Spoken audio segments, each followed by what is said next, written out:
which is okay. There's lots of news happening, lots of things we can talk about. Plus, as you see in the background, I do have Lost Ark that I'm about to start running in the battle. For something to do rather than, you know, staring at me the whole time. So let me get that set up because Lost Ark is actually a very fun game. Very fun game. I've been telling people that it's a mixture between Diablo and a few other games. Everybody says it's similar to Diablo, but um, but yes, it's pretty fun. Well worth um, well worth picking up if you get a chance. It's a free game too, so there's no reason not to. But I've got um, starting up the fun of Stream Raiders. So for those who want to jump into the Stream Raiders game throughout the whole show, that's where you go to. Ooh, not that one. Wrong thing. That one. Go to streamraiders.com, Bull City Gaming. You can jump on Stream Raiders, be a part of the fun, because that's actually a pretty fun game. So, anyway, let me go ahead and run the intro video.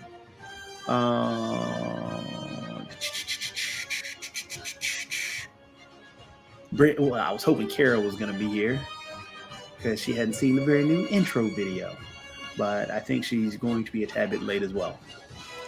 But anyway, brand new intro.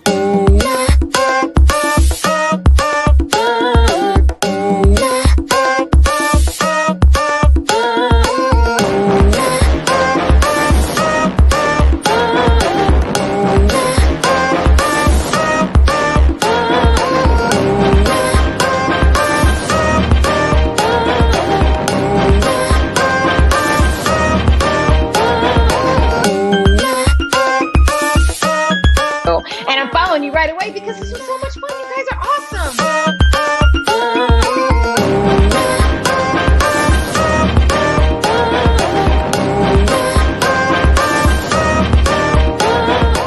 And begin. All right, so let's get this party started. Like I said, loading up Lost Ark. It's a brand new intro video. I started that last week. Kara wasn't here last week as well. She missed out. Ugh. But then, of course, hopefully she'll pop up a little bit later today.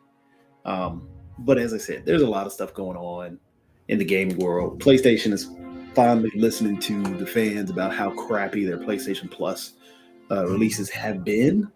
So in March, it looks like they're going to be, well, everybody's doing Ark Survival Evolved.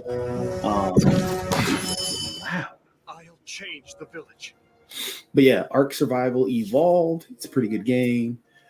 Team Sonic Racing. Ghost Runner for the PS5 is going to be free.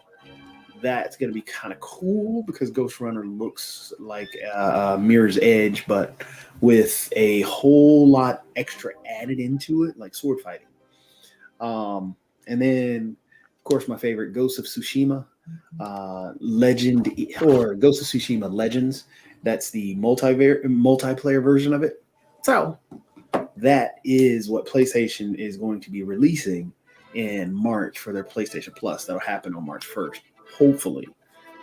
But, we've all heard, that was what they released, so it should be. I'm not even going to say it because I know we've all had rumors for the months before or months prior, and every time that they've said that they were going to release something big, they never do. And that's why they've been taking a pounding on how bad their actual releases have been. Microsoft has been doing a phenomenal job. Their Game Pass is like the bomb.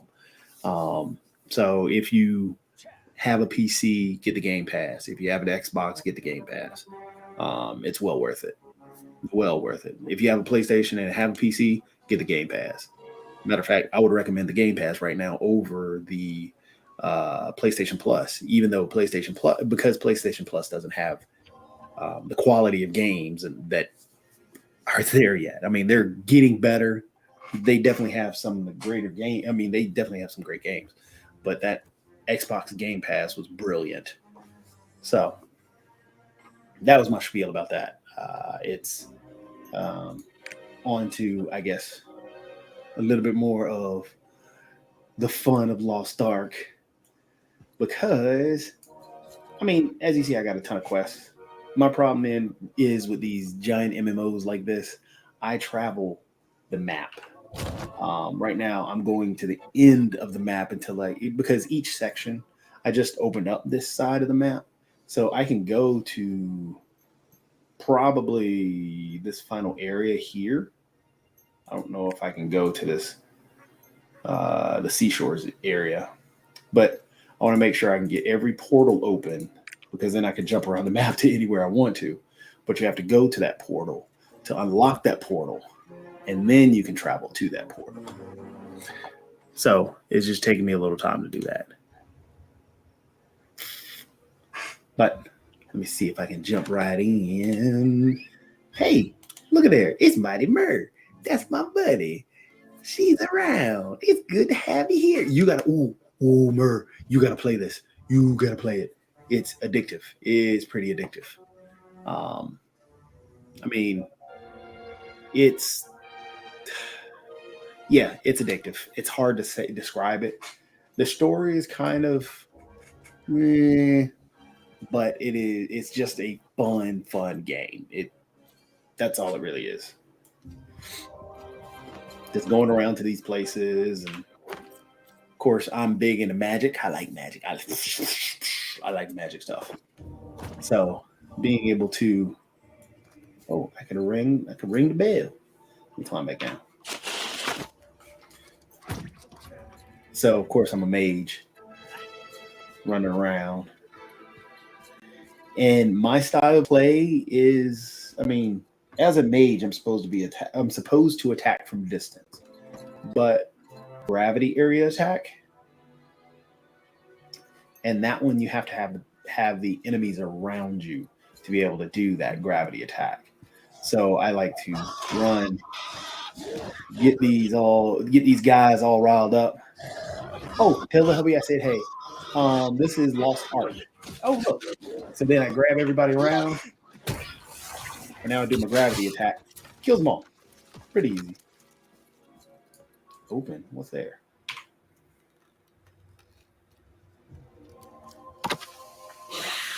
Oh, great. Thanks. But I've also got, because of my abilities. Oh, I didn't know you got high up.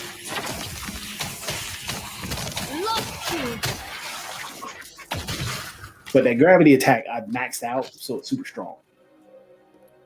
Super strong. But like I said, it's Lost Ark. It's the new MMO. It's similar to Diablo and Dynasty Warriors. Because as you see in Dynasty Warriors, it's just about going through hordes and hordes of enemies. And that's what this is. Because you can grab everybody close and then just attack them however you want to. Like I said, I like doing this because it instantly destroys everybody and I get all the XP. It makes my life easier. You also get different mounts.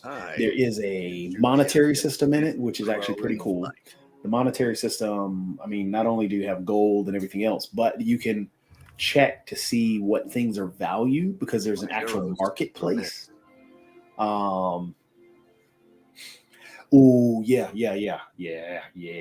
got to play this in because it's very reminiscent of WoW on some of the raids. And the characters, I mean, kind of WoW-esque, but it has a hint of WoW feel in there. But yeah, those are the three games that you cross it with. Because I enjoy the magic of WoW. That was my big thing about WoW. And that's why I like this a lot, because it has just those big area spells and it just destroys stuff. And then you have the big monsters that come through. And then, so it's pretty cool. It's pretty cool. Hey, there's Nivix. Hey. How's it going, Nivix? Oh, I'm not going to stay long. I'm about to pass out. But it's been too long, so I thought I'd at least come say hey to everybody. Yeah. I think everybody's in that same boat. For some odd reason, this week has kind of worn everybody down. Well, this weather's not helping. I mean, one day it's nice and 70s and great, and the next day it's frozen. Yes, I don't understand it. But it's normal North Carolina weather. That's the crazy part. Yeah. Well, it's during this transition seasons, 30-degree difference between night and day. That's understandable. We've been seeing like 40 and 50-degree differences some nights. It's just like no, I'm done. Thank you. Yeah. So, I was supposed to start Stream Raiders. Oh, we'll start there. Then I got to put up there's the Stream Raiders thing. There we go. I got to drag my person out there. Yeah. So you getting your exercise at the DBAP the other day? Man, I am so tired from that too. Getting old. I just went out for a walk around my neighborhood today for the first time in a while, and I'm dragging. So it's amazing how quickly you get out of shape in the wintertime. Yes. And then I even did today, because I'm gonna try and go. I was gonna go to the DBAP again and get some more exercise, but it was raining. Then I had some stuff to do. So what I ended up doing was I did the VR stuff. Use my little Oculus Quest right here. You get some Beat Saber going? No, I could have done Beat Saber, but I did Fit VR. Okay, I don't know that one. Oh, that was rough. It's a good exercise game, but wow. And yes, Murray. Oh, that video, it was interesting. I didn't know if I wanted to put it out there or not. Show how out of shape I am. Oh. Yeah, we'll get back to it. We'll get back in there. So. Slowly but surely. But this game actually is pretty cool, Nivix. It's much better than I expected. Lost Ark? Okay, I saw you the go live on that for a couple times recent days. Yeah, it's definitely, as I was telling Murr, the mighty Murr. As I was telling her, yeah, I mean it's a cross between three games, which is Diablo, Dynasty Warriors, and WoW. Because you kill a bunch of characters. The angle is set like Diablo. It feels a little bit like Diablo in that manner, but when you get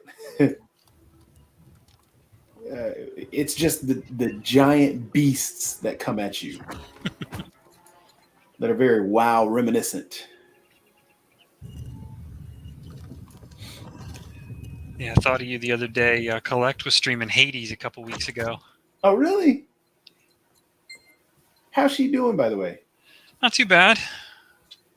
She's going to be doing a 24-hour stream next week. Oh, really? Yep. She's celebrating, I think it's like 4 years of streaming on Twitch. Oh, nice. So she's going to do a 24-hour, a week from tomorrow at Thursday the 4th. Is it the 4th? 3rd? No, 3rd. Thursday the 3rd.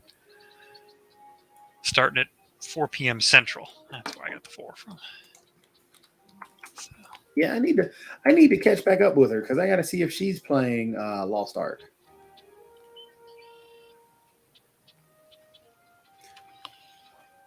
Because we were supposed to play a couple of games together, but we just hadn't had a chance to. Yeah.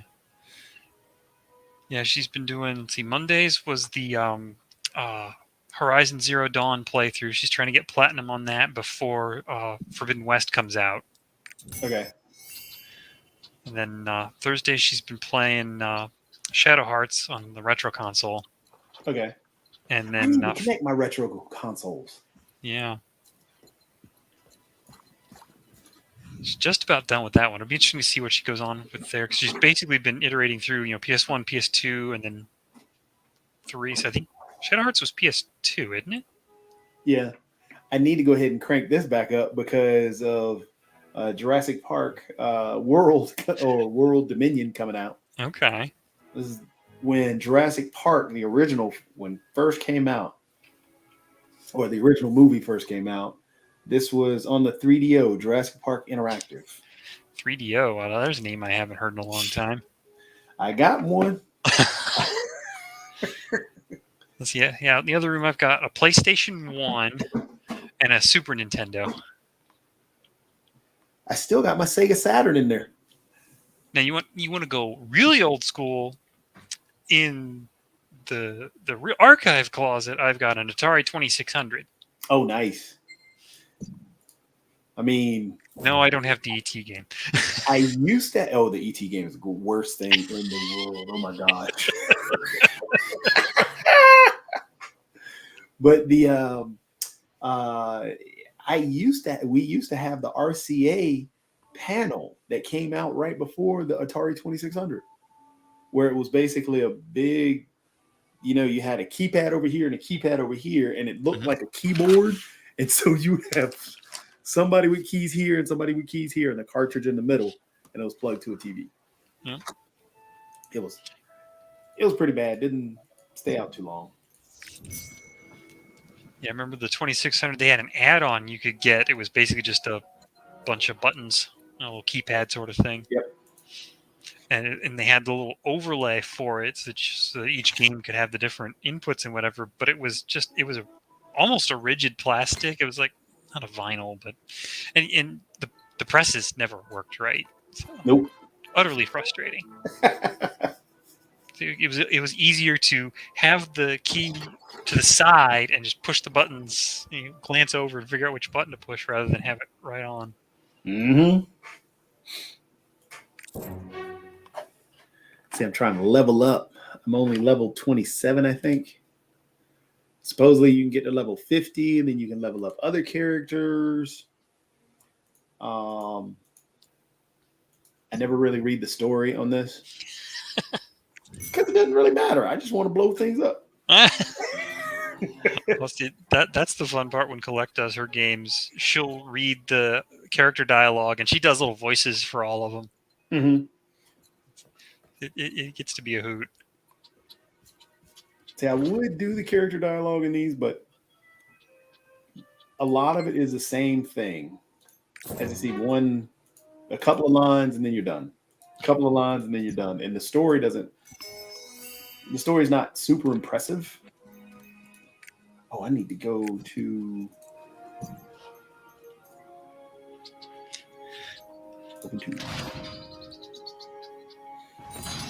That's the funny thing, like with Mass Effect and some of those games, where there's a narrator that reads some of the more critical codex entries.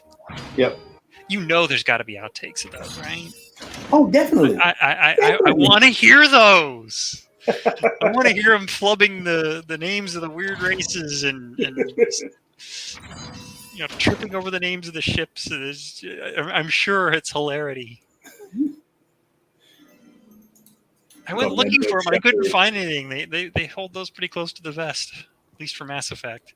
Oh yeah, BioWare. BioWare doesn't want to let anything go. Hey, it's Kara. Hey.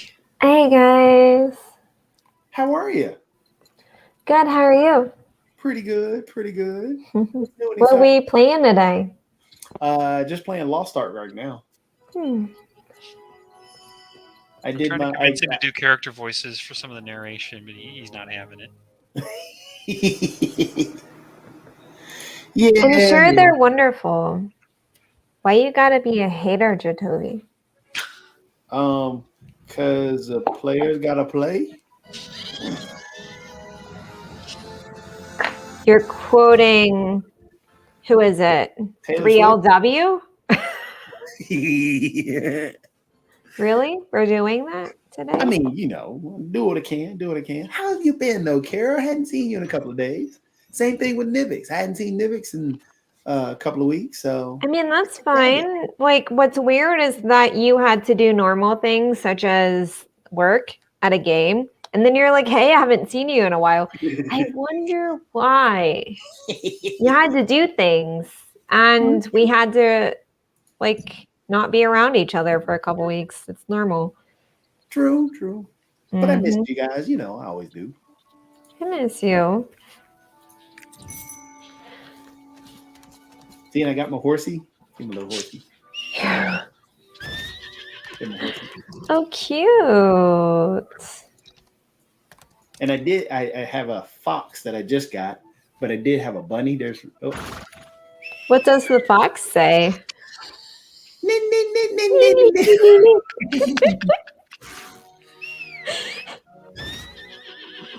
See, there's my bunny. See my little bunny with the backs. Oh. See the cute little bunny. Like that game that John played with the cat. That was so cute. I'm like, Oh, that what's automatically this made game? me want to like hitch up Rita and be like, let's go. So that actually is this game. What? Really? Yeah, it's the same game. Oh, what's it called? Lost Ark. It Lost just Ark. came I out. thought there was a different one that he was playing. Yeah, I thought it Oh, wait a was. second. That's Because right. it doesn't been a look while. like that. Also, my baby floof, Henry. I have to send you a picture. He looks so cute in his little bed right now. Oh my god. Just he's so cute. Oh, wait a second. No, it was Lost Ark because he had gotten the Founders Pack. And in the Founders Pack, it had different pets that he could have, and he got the cat. That's the one pet that he has. No, no. You could like send off these fleets of cats and stuff. It was a different game, and it's gonna rack my brain trying to figure out what Because it I know was he now. played. Fleets of cats? Oh my gosh. I'm in love. Oh, dang! Am I gonna have to like go back on the? Because I know that. Hey Google, what game has fleets of cats? Oh my gosh, it actually is trying to help me.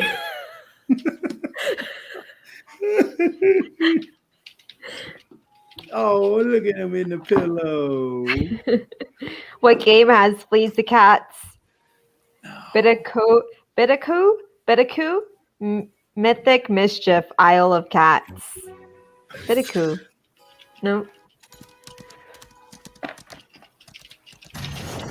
Don't you love that picture? Isn't he cute? Look at there. He is. Oh my gosh, he poked his little head out too. Oh, you're getting another picture with his little eyes open. Oh. So I got the bird attacking me now. Turtles? Yeah, turtles attacking you. Well, right now I just had the birds attacking me. So I Oh, had- birds, not turtles. yeah. I mean, they're close. They both have beaks.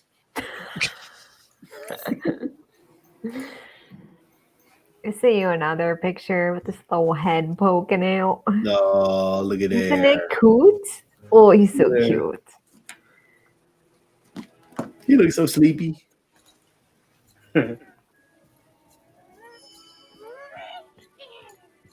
What in the world is that? Barbish. So how have you guys been? Pretty good. Just a little busy lately. Tons of stuff in the works to plan, but for me, okay.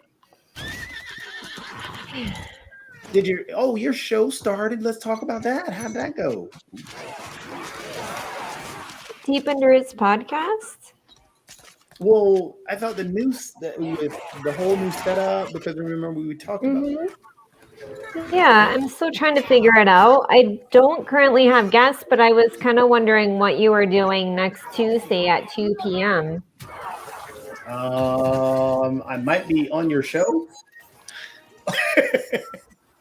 I mean, only if that's a real answer. I mean, if at 2, 2 p.m. Would you be able to swing it? yeah, I can do it. Yeah, because I could. I can do it from the car. Because I have the video. That's what the camera phone's for. Yeah, so I can do it.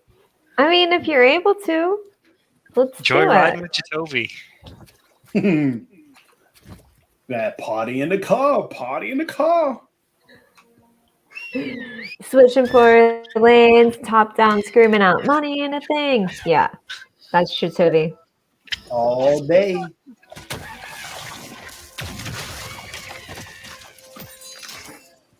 No, this isn't the same game. I don't It doesn't look like it. Because he might have been at a different. Well, because there's Monster Hunter. That's another one that he played. I think that's it.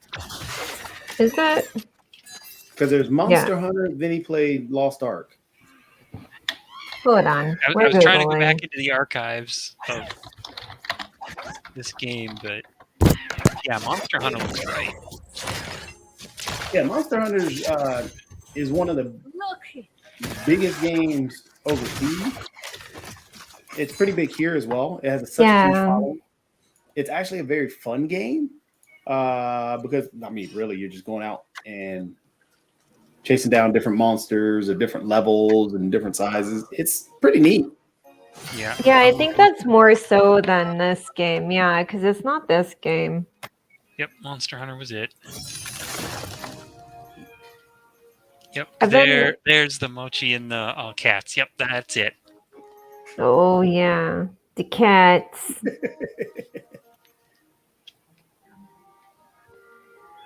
You know, my cat is just so adorable right now. What's your cat doing? Sleeping. I hear it meowing. Oh, she's just sleeping. Oh. Hold on. I'm going to send a picture. She's just cute.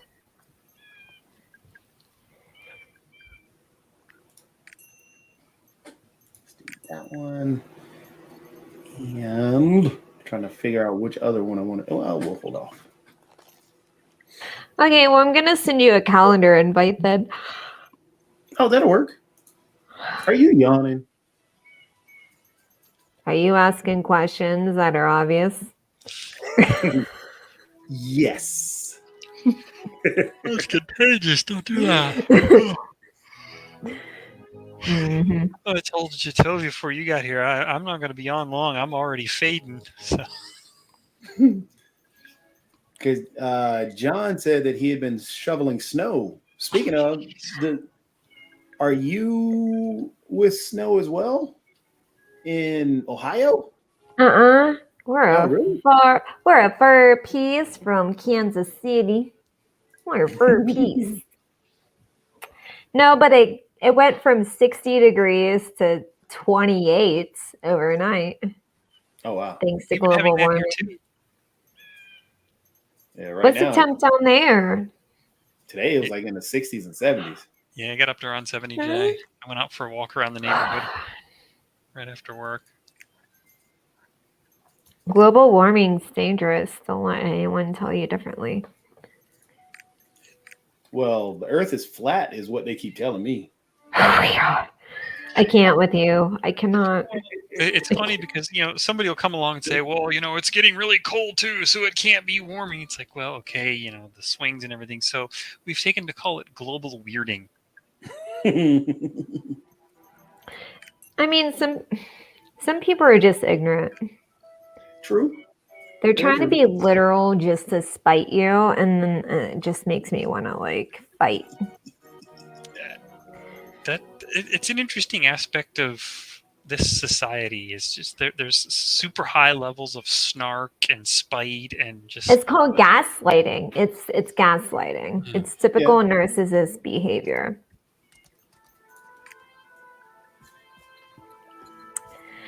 I didn't mean to cut you off. I'm more feisty now. I'm super feisty. I'm emotional. I am doing a lot of awesome work. We're gearing up for LLS, Man and Woman of the Year, which Jatovi, I'm kind of wondering if you'd like to help me out. On my segment, we're doing a 24-hour live stream. And my segment's going to be 12 to 2. And the only person I know who's up around those hours, aside from Mark Lee, is you. So I'm kind of wondering if you would be the Robin to my Batman. Just let me know. Keep me posted. Yeah. I don't know. Yeah. So I didn't mean to be sassy, Nivex. If I'm not ready to bring a knife to a spoon fight and then just cry uncontrollably. That's kind of how my week's been. I'm sorry. It's fine. It's fine. It's no excuse. I love you. I send virtual hugs. I know, Nevex, you're just the sweetest person. You really are.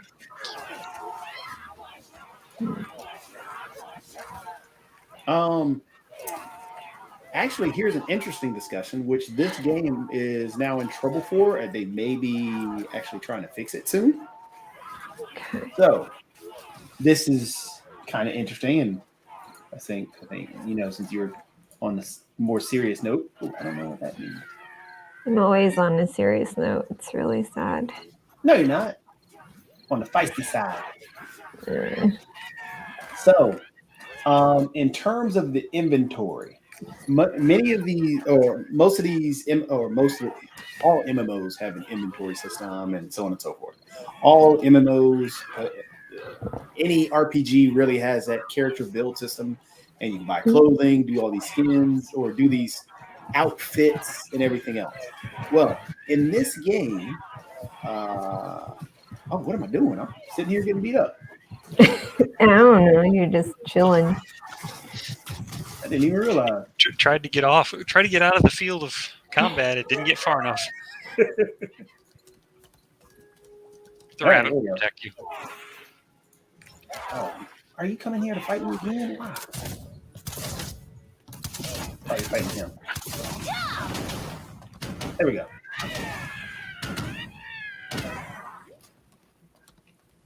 You can stop all that screaming now. Okay, should be good. So, in this game, for example, let me see if I can go to my roster info. Not my roster info. Character. This is my character profile. This is what my character looks like. If I can move that map, I don't know how to move the map. Is that a fox? There it is. So, He's so as you see, cute. yeah, that's my little fox. He's cute. Aww. But this is my character. Uh-huh. Under my character profile, you see she has on this kind of dress or skirt, whatever it may be. Yeah. Stockings, it looks like. Mm-hmm. These are the quote-unquote pants. At no point can this female character have anything that covers her legs fully. Why? Is she going to turn into hot lava? No, that's just the way they built the I guess the type of outfits around it. I mean, that's fine, but why don't they just say hot pants instead of pants? Because that's what they are. So like they can't be like, here are the stockings. These are pantalones. Pantalones. Pantalones. So there was minimum required covering by law. There was a Reddit user that pointed out that problem in this game is that the sorceress never gets pants, even though it's the only female character. It's the only kind of magic user that you can have is a sorceress. They haven't added in any other characters. Somebody tried to point out that why isn't there a male sorceress? Sorcerer. It's sexist. That's what somebody had said. That was when this game got released. But right now, the big issue that they're having is, you can't have pants. And the Reddit user said at level 30, you can get a thong. At level 100, you get nothing. So, that's the problem. Sounds like a high level strip club to me. Like if you get me a couple Benjamins, I'll get you a thong. You get me a band of Benjamins, you get nothing. You know? But that's what the issue is happening with this game right now is that, yes, somebody says that, the Reddit user pointed out that, yes, there's a problem with their inventory system around many of the women. Obviously. Women characters. Yep. But I love the fact that there is a sorceress because women are magical. We're amazing and we're magical. but we're not just amazing because we can wear thongs and hot pants. We But can yeah, be that's- amazing and wear a garbage bag, or be amazing and wear Carhartt suspenders, Carhartt jacket, and the toboggan. But that is something that's been in this game and in other games prior, is that the armor that they put on some of these characters isn't practical at all. I mean, Yeah. it's not going to protect you from anything. Who would? No, wearing a thong in the woods would not protect you. I've never done it, but I can 100% confirm that that would probably not be practical. See, now I'm worried about what you do in the middle of the woods now, Karen. Stay away from the woods.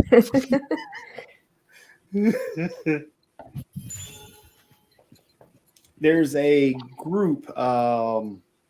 What's that YouTube crew called? And I'll sit there and watch their YouTubes every once in a while. Their YouTube episodes. But they did a bit about RPGs and I thought a kitty. But they did a bit about RPGs and how. Oh, did you see the Rita text? Yeah, I just saw that. Isn't she cute? She's so cute. Like kitties just put their bodies in weird angles and it's so natural. They're just like, and it's natural. Yeah. She's chubby as hell. I don't know how you do it, girl, but you're cute. One of the accounts I subscribe to on social media is Fluffy Kitten Spam Bot.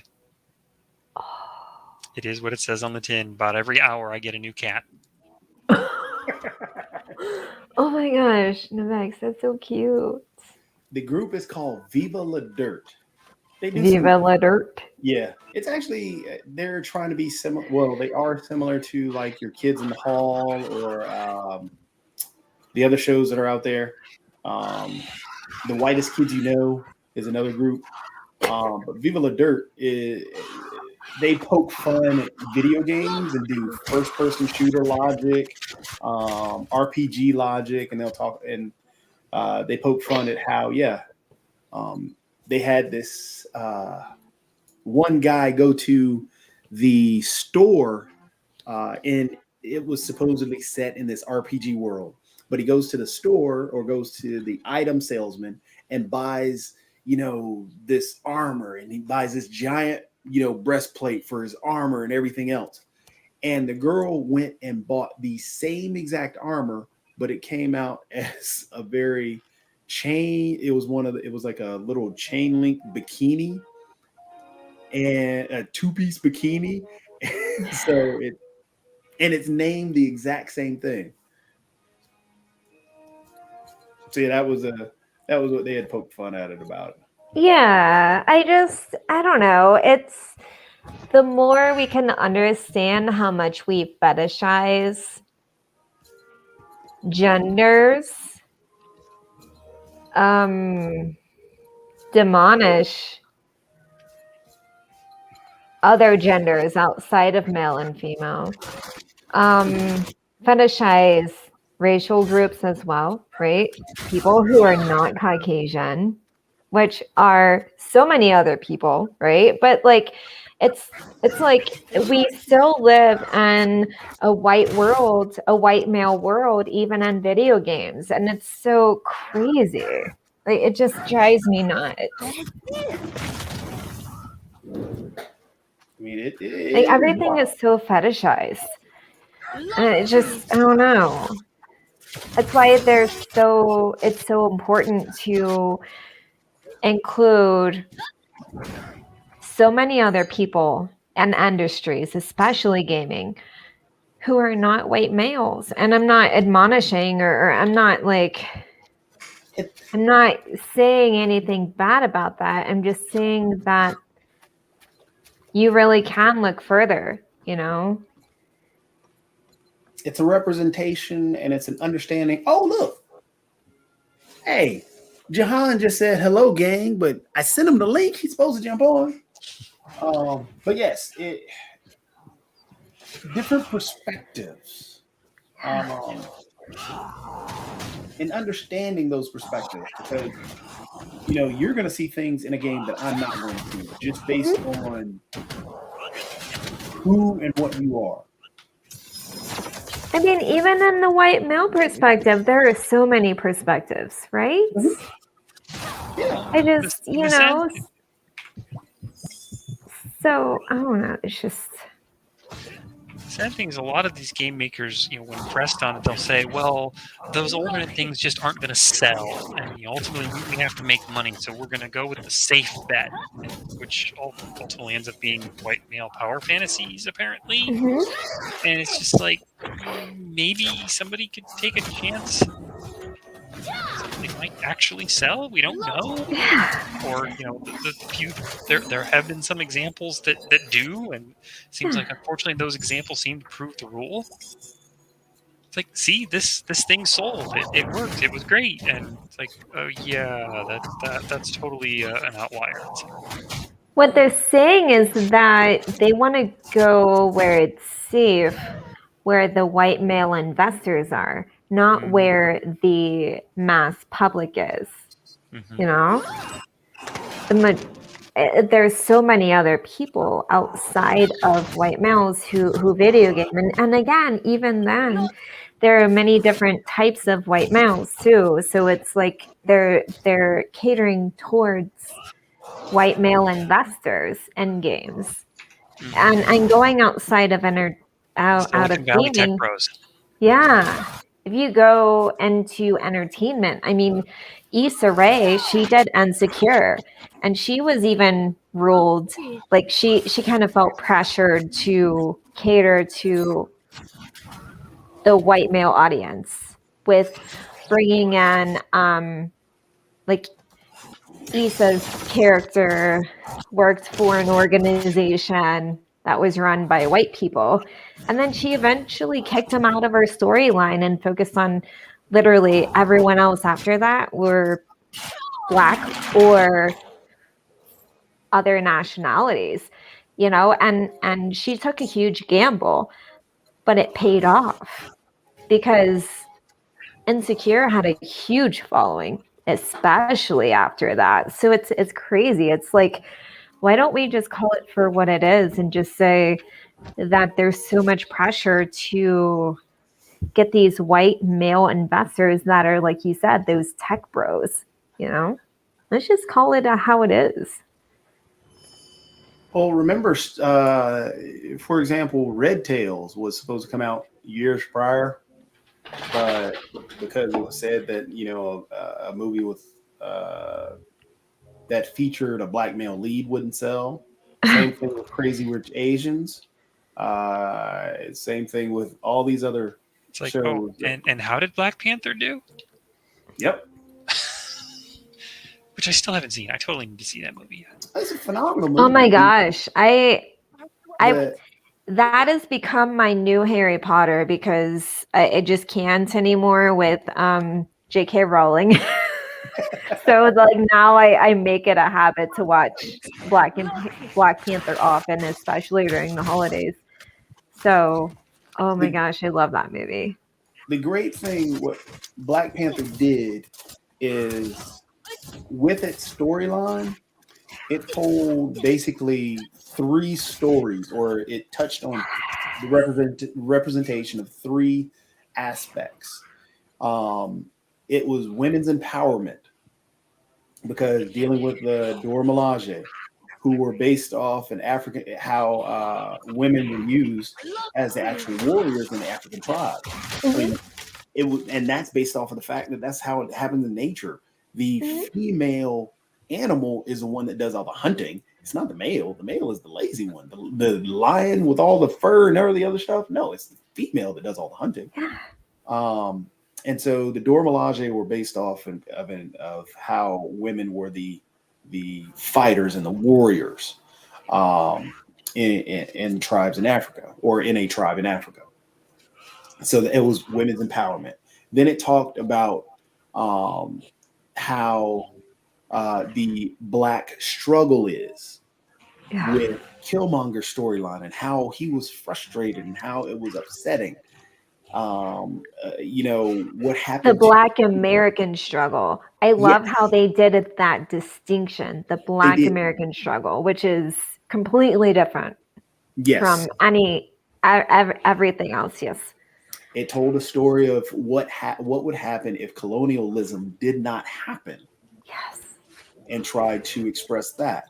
I mean, then it did, of course, touch on the confrontation between the black struggle between the Africans in Africa and the black males in the States. There is a rift there, There is. and they touched on that. So that was the beauty of Black Panther, that it touched on all these different aspects and told a beautiful story, but then laid on top of it, hey, these guys have powers. We're not going to focus on the powers, but you know what? They got them. So what? So it's a good story. Really And we good got story. a banger ass extra Kendrick Lamar album out of it too. Oh my God. Yeah, that man is he's really talented. Really, really talented. I didn't realize how little he is. He's so tiny.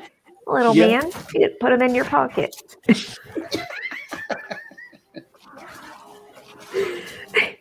And he did a phenomenal job at the Super Bowl too. Oh my gosh. That halftime show was awesome.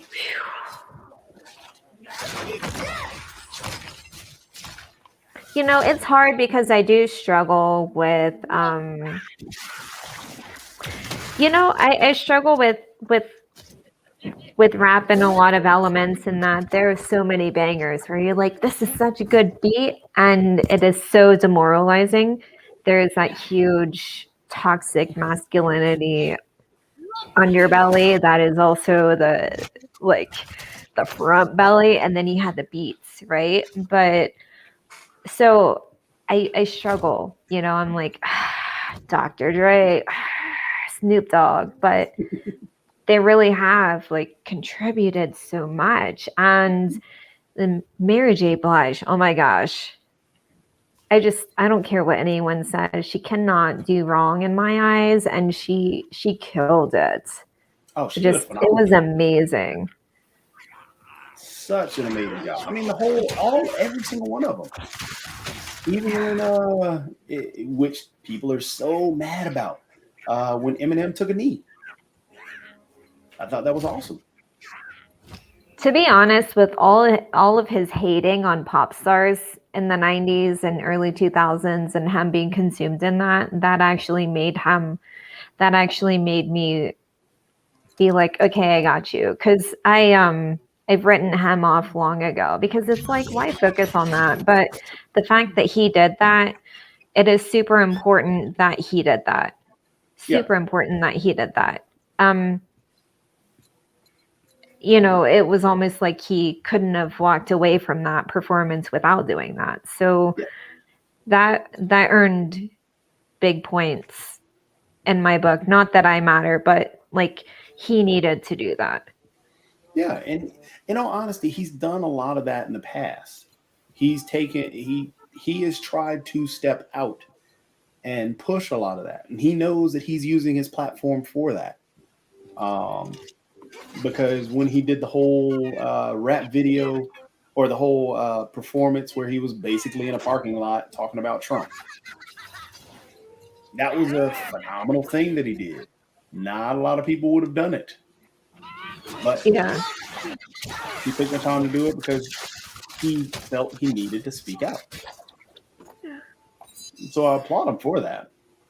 And it is hard when, you respect people who, you respect Dre, you respect Snoop Dogg and the contributions that they made, right? And that they continue to make. And Eminem, and it is his own league. He is also rap, but he's still a white rapper.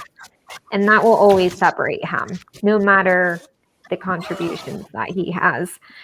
And there will always be that acknowledgement of separation. But the fact that he did take that knee, I was like, okay, cool, dude. Cool. So, speaking of just exactly what you're talking about, a lot of people will not show respect for Eminem because he is a white rapper. And they use that as an excuse. For example, when he had the dust up recently with Nick Cannon tried to say, oh, well, Eminem's a racist, Eminem's this, oh, he's not part of the culture. No, the dude actually is. He deserves some respect for how he goes about his business. And he has made a huge impact on the culture itself. Yeah. But of course, it's going to be hard to, say that he is of the culture because people will look at his skin and say, hey, he's a white dude. He can't be of the culture. Yeah. And honestly, the more that I'm in no way putting myself in any category, but as I'm finding my voice and just coaching and knowing that I'm on live streams and my voice, whatever I say, it has weight because it's out there, it's recorded. Like I personally talked heavily on Deep and Roots podcast live stream about Black History all month. And I did it just because it needed to be said, not because I wanted people to be like, oh, look at you, go you, that's awesome. Like I did it because that's the bare minimum. Mm-hmm. And like I identify with that part of like, you acknowledge you'll never be part of it, but it's the bare minimum and the least you could do and just doing what you can, right? And just being you and always learning and growing. Like I said, like I honestly have had a huge disdain for Eminem because of his huge pop star spats and his bullshit and talking about, killing his ex-wife and all that bullshit, but realizing that his later work has exemplified his growth and then him taking a knee, I'm like, okay, Yeah. Yeah. Because yes, you can definitely see his growth and how he's changed not really even changed, but been able to sharpen and figure out exactly what he wanted to say. Evolved. Yes, exactly. Even his demeanor, I was like, okay, I see you. Yeah. So, I mean, but he's one of those supremely talented that grew and grew, and because who helped influence him was able to learn and get better and do what was right by people.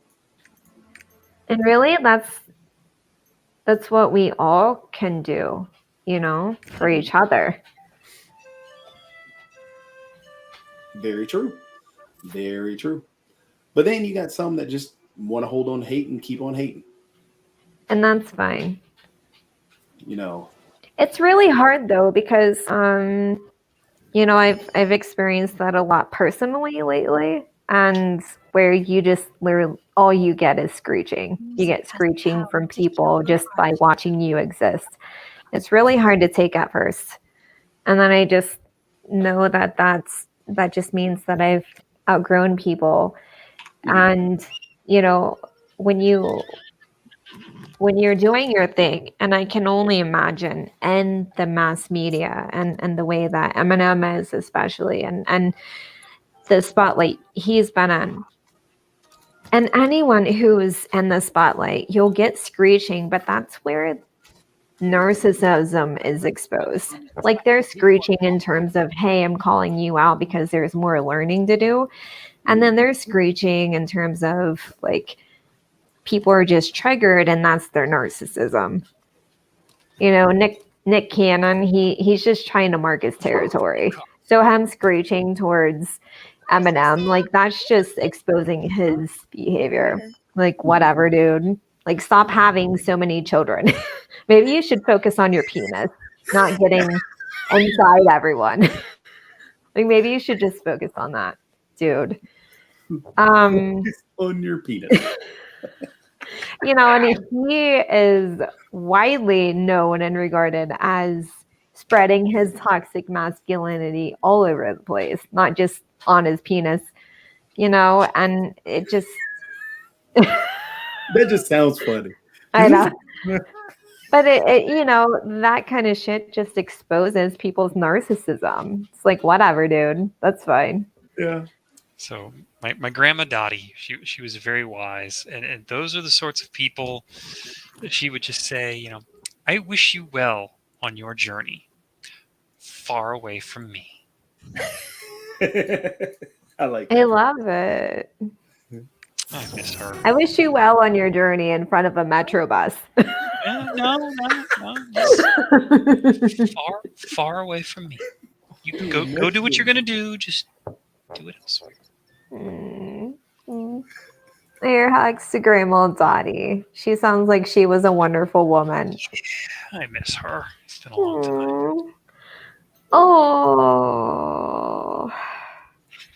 Any woman whose name was Dottie, badass lady. I'm sure she was badass. She was amazing. Henry, go to bed. Henry, go to bed. Go to bed. If Henry won't, I'm going to. I'm He's about so done. terrified of pissing off Rita right now. Really? Yeah.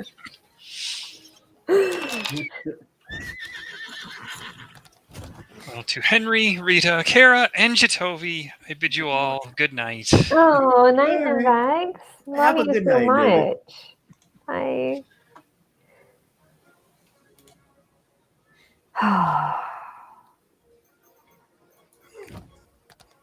And then there were two. Huh? Is this what it's going to be until 11? We have 1 more hour and 2 minutes. You know Mark Lee is going to get on at 10:59. Yeah. Just like he always does. Pop up. Hey! We're on an LLS meeting or man and woman of the year meeting together earlier. Oh, It really? was so cute because his computer always freezes. So we got like a frozen close up of his furrowed brow. It's like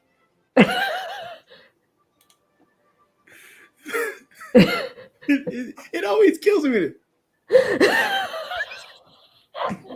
like he just always has the camera like this. Like this. Like, That is Mark Lee. it's just sweet man. I love him so much. He is a good dude. He is a good guy. Henry, go to bed. It's okay. Go to bed, baby. Good boy. It's making me nervous with all that tippy. He's like tippy. Henry doesn't want to go to sleep. Henry doesn't want to Tippy. So when exactly is the man and woman of the year? Speaking of tippy, you and your fox. Yep. Love it. Tippy. So, okay, guys. So, LLS, Man and Woman of the Year. It is First where off- people divide themselves into teams and by state, but you don't have to be in this state to be on a team. So I'm on Tim's team, but he's in Pennsylvania. And so I'm obviously not in Pennsylvania, but I can still be on his team, but he's representing Pennsylvania. So there's all these sorts of teams, and it starts March 7th and it goes until May 18th is the ceremony, 2 days before my birthday, FYI. And so it goes for 10 weeks, and we just raise money for LLS, Leukemia Lymphoma Society. And we have this link that people can go and donate, and we can have sponsors and all of that. So I have some people that I want to hit up for sure. And I've already had people who are like businesses that I frequent who are like, okay, yeah, let's do a fundraising event for your team, which is exciting. Makes me want to buy more coffee there for sure. Yeah, just live in your coffee shop for the rest of my life. Thanks. But yeah, we also had this 24-hour fundraising event on March 8th and 9th. So from March 8th and 9th, from 6 p.m. to 6 p.m., we are going to host a live stream that is 24 hours, and it focuses on raising funds for our group. And again, it's not like the Red Cross where you don't know where your money is going towards. We're wanting to raise $50,000 because when we do, we will know where every single dime goes. And this money will go towards research, and it will go towards resources for people with cancer. Because let's face it, guys, having cancer is expensive. There's a problem. It is. Mm-hmm. From not having resources to drive to your appointments if you're alone, to getting the medications you need or treatments you need to keep yourself alive. LLS makes sure that you get that if you have leukemia or lymphoma or any other blood cancer, right? So that is something that I found out that's pretty amazing. And the people who have had leukemia or are loved ones of those who have had leukemia are very much in the know about LLS, which is super cool. And, the cool thing about the research part of LLS is that a lot of the research goes towards treatments that actually have put patients in remission. So it's effective. Mm-hmm. And so that's what we're doing. On the 24-hour fundraiser, I have a time slot of 12 to 2 a.m. And it's cute because people are like, oh, is Kara going to be able to stay up that long? I'm like, look, I know that I look like I'm a golden girl and I go to bed at 8:30. And while that was true, maybe a couple years ago,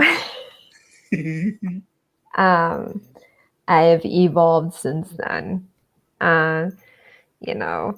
Being a service industry girl now, in addition to coaching, you have to adjust your hours.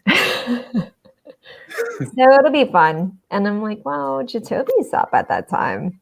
So what's the date again? March 8th and 9th, 6 p.m. to 6 p.m. So on March 9th, from 12 a.m. to 12 p.m., we could do something. We could do a segment. Yeah. But I've just realized that this is crazy.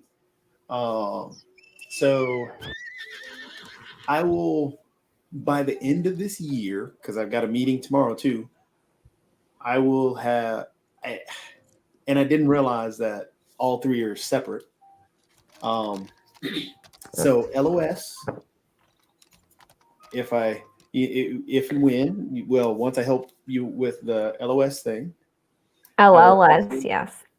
I will also help out with the American Cancer Society Nice. and then the Pediatric Brain Tumor Foundation. Oh, wow. So the craziest part is not only that that I will have worked to try and help out cancer research with 3 different foundations. But I'm in the midst of trying to build a tournament to fight or as a giant tournament to partner American Cancer Foundation and the Pediatric Brain Tumor Foundation, because they're 2 separate entities. Yeah, they are. And technically competitors, but they're 2 separate entities. Weird. Yeah, it's weird that works out that way. But yes, 2 separate entities. So I'm trying to build a giant tournament around fighting cancer around those 2 entities. All entities deserve a fair try too, and that's sad because unfortunately, nonprofit organizations have to pit themselves against each other to fight for that money. Mm-hmm. Because if you don't, someone will die, and that is the harsh reality of it. And that's why I'm trying to create it to where, hey, everybody's going to get something out of this, out of the 2 that are involved. Yeah. If I could get, if I could get 2 more, that'd be great, because then I could have 4 brackets where there would be representation from each one of the entities. And then each one of those entities could at least get a part of the pie. And then it's, hey, everybody's getting something instead of, oh no, it's leaving this one out. I don't want to do that.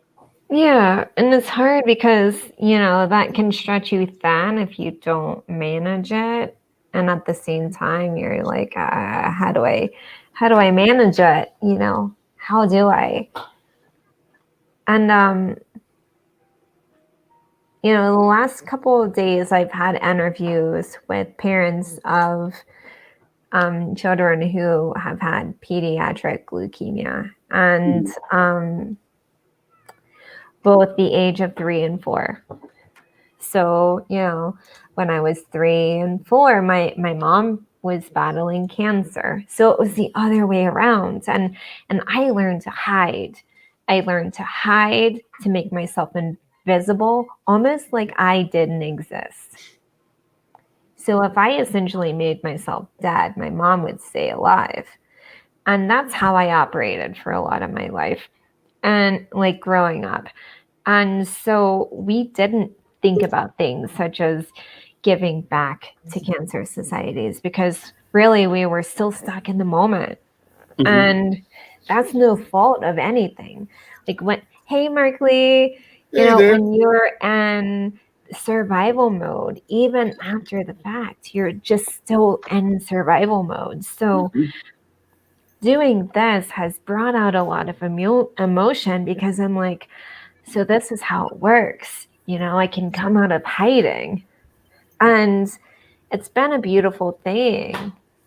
And so, hearing these parents talk about their kids, how they're just so fearless, and they're like, it's just normal. This shit's just normal for me.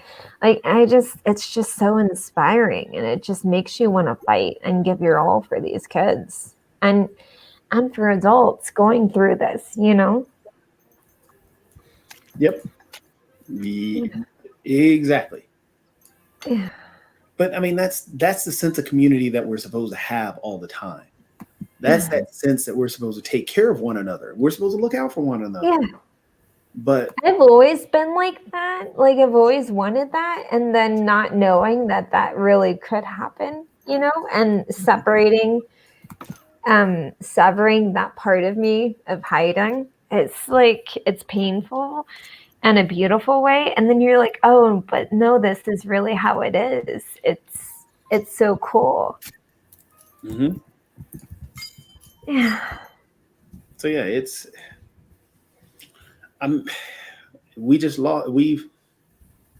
that sentiment hasn't grown for everybody though, and that's the sad part. No.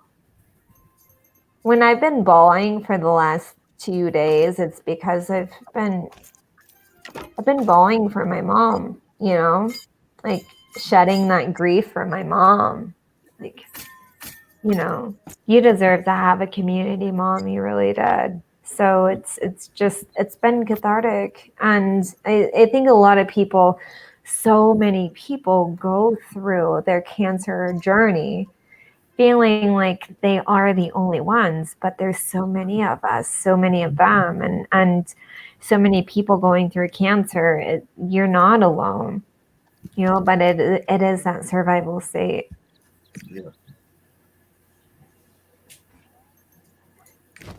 This awesome man is going to be hanging out with puppets for 2 hours during the 24-hour fundraiser.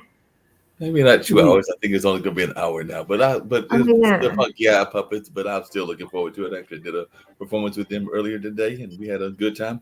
One of the things that even Jacoby knows, which is always fun and interesting, is that when you're a troupe and it's a troupe that's scattered around, people sometimes have work, they've got family obligations, they've got different other things. So I got thrown into different roles. So like I said, they sent me an email and they were like, "You're going to play Rutsuki." And I'm like, "I am.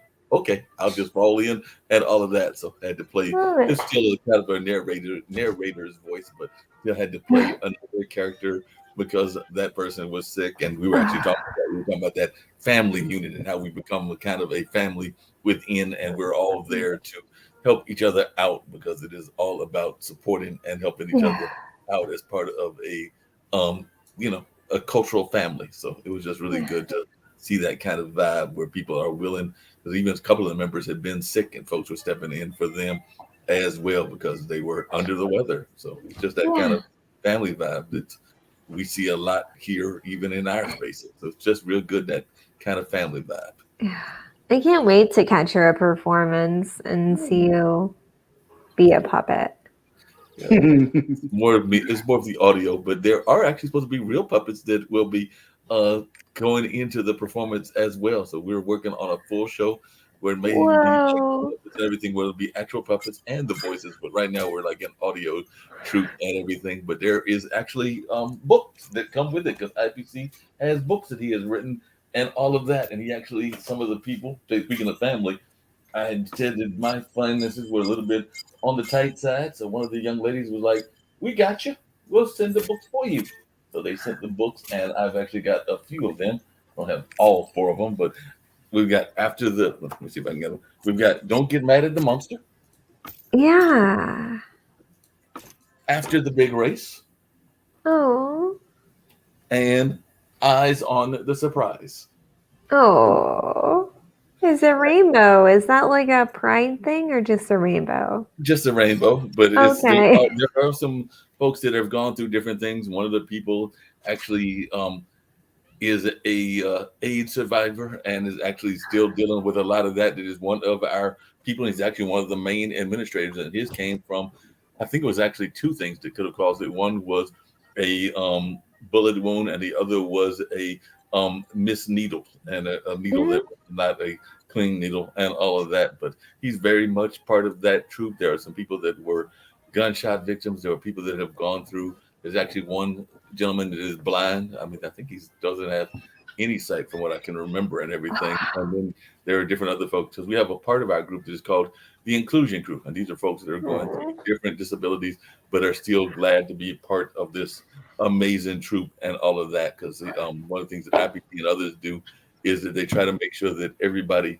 has their voice, no matter what their different ability may be. I don't even like the term disability, but whatever their different ability might be. So he's very much involved with that, and that's even what some of the scripts are about as well. So definitely it's all about being very inclusive and supporting people no matter where they are in life. So that's one of the things I love about that particular group that I am part of. What song should I play? Yeah. Cool. That is so cool. Oh my gosh. What's up, people? Yo, world. Hey, you. Where are you at? I'm at a comedy show. I had to go to the basement. Oh, where's the comedy show at? In New York? Yeah, it's at the event spaces I work at. Okay. Cool. Yeah, so I ended up going downstairs since everybody's upstairs right now. I'm like, I'm not really Only too fond of authorized comedy personnel shows, so I'm just chilling here. Yeah, there you go. Yeah. So how you guys doing? What's happening? Doing good. Had a little rain Being our here. fabulous self, as always. Oh, okay. Well, Jacoby, we gotta talk, man, because I got a call from Gen Con. Gather to test Okay. their mettle to honorable combat. Yeah, man. And that's one of my favorite conventions of all time Yeah. in Indianapolis. And they're looking to do an esports type of thing. Oh, cool. Okay. So I'm super excited for that. You can That's awesome. participate That's in really it by awesome. yourself to prove Yeah, your so I'm just hoping that it turns out to what I think it is, and it's without not something that I don't know. I mean, they already pull like 100,000 people for attendance, so it's like a really big convention. Yeah. The only thing I hate about it is that it's the same time as Evo, and it's highly annoying.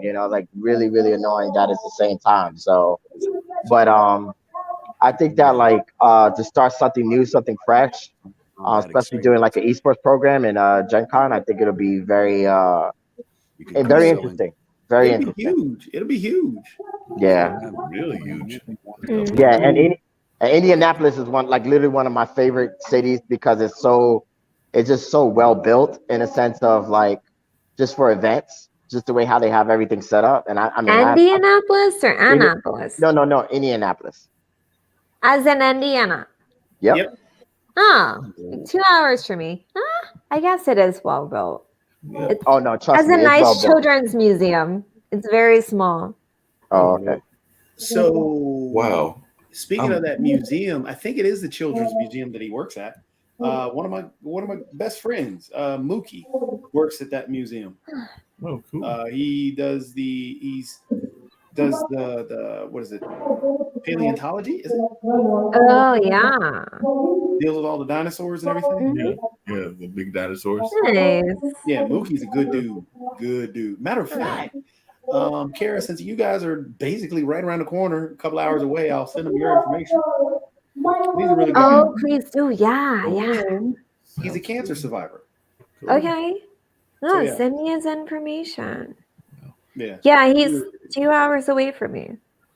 Hey, speaking of cancer survivors, and I hate to be the Debbie Downer, but I was just looking on LinkedIn because they're pulling me into that LinkedIn service as well. But I just saw that Tim wrote that singer that had been getting a lot of attention. Oh, Nightbird. She passed away 2 days ago. Oh, wow. Sir, what are you doing? Are you going I to really join liked her song, and she was an amazing person. Wow. She will definitely be missed. Jahan, Yes.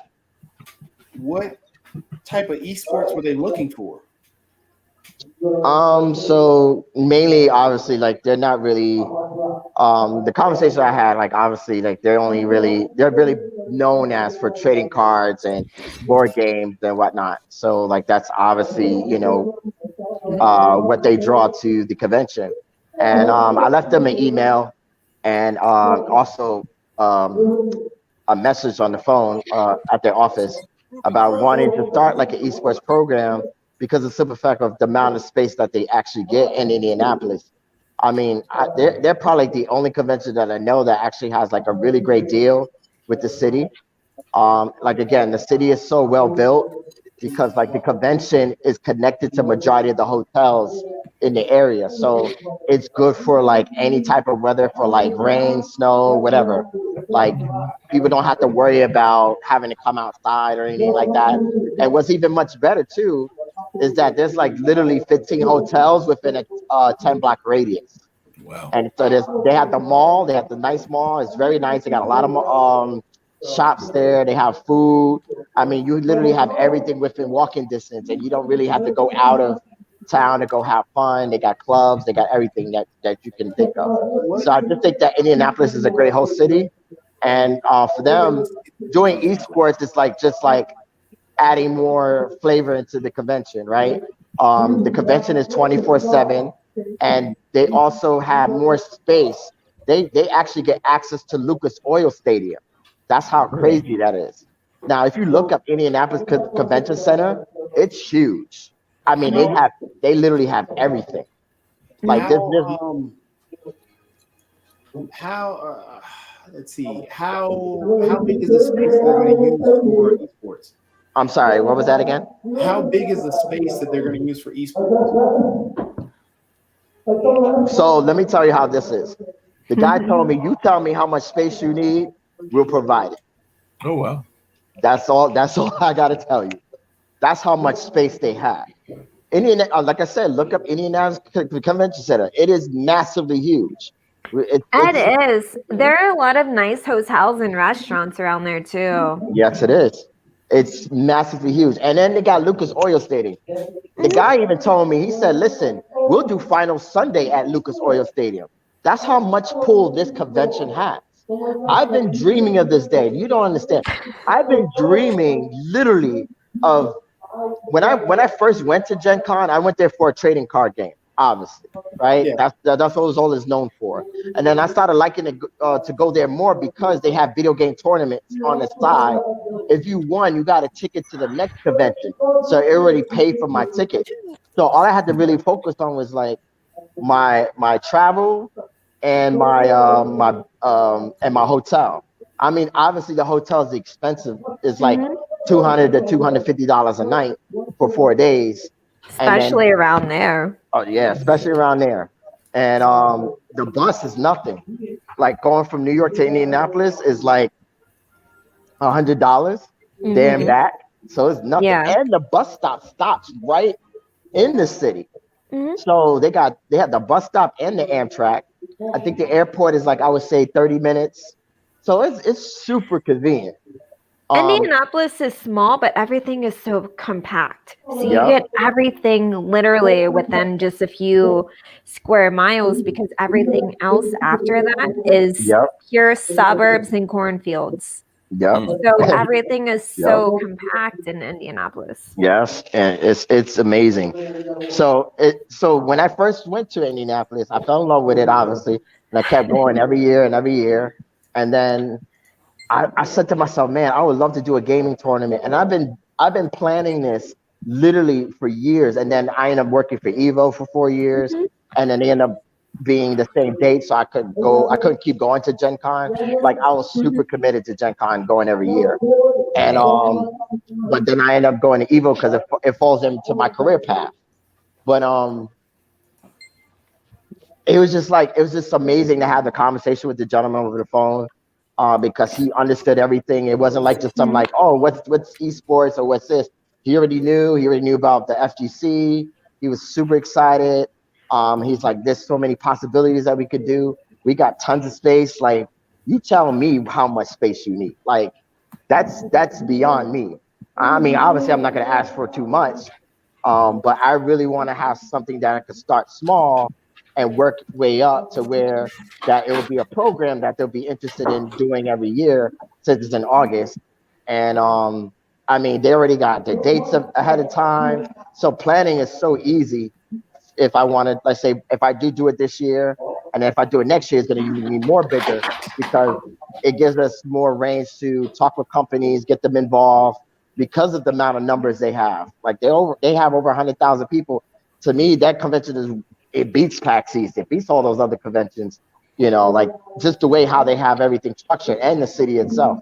So looks like cool. Looks like they got some really cool things because I see that they've got a museum with an unusual name that looks like it combines antique, modern art, and Native American experience called the Edelgeorg Museum. That's in downtown Indianapolis. So, John, I just want to say, first off, you said doo-doo. I said doo-doo? You said doo-doo. I did? Yeah, I'm 5 years old. I picked up on that. It made me laugh. Oh, I see. Yeah. Don't give yourself that much credit. So, doo-doo.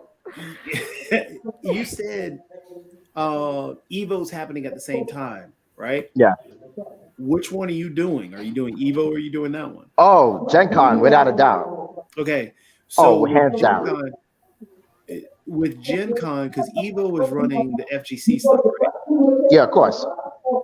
What I know game? we can't stream nothing. The only thing we could stream is games. The only thing we could stream is games that they don't care about.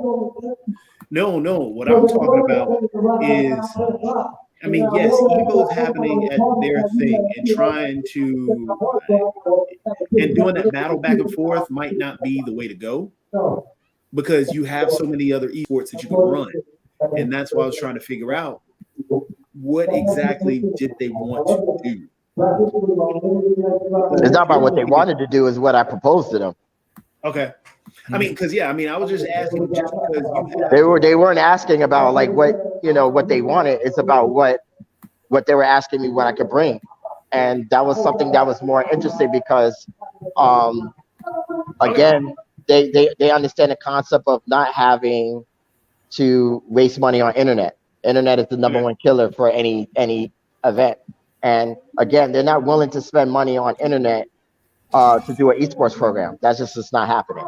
Gotcha. Like that's just not in the nature of that because they're making their money because of the simple fact that they're making this crazy amount of deal with the hotels. They're making crazy amount of incentives. It's not even funny.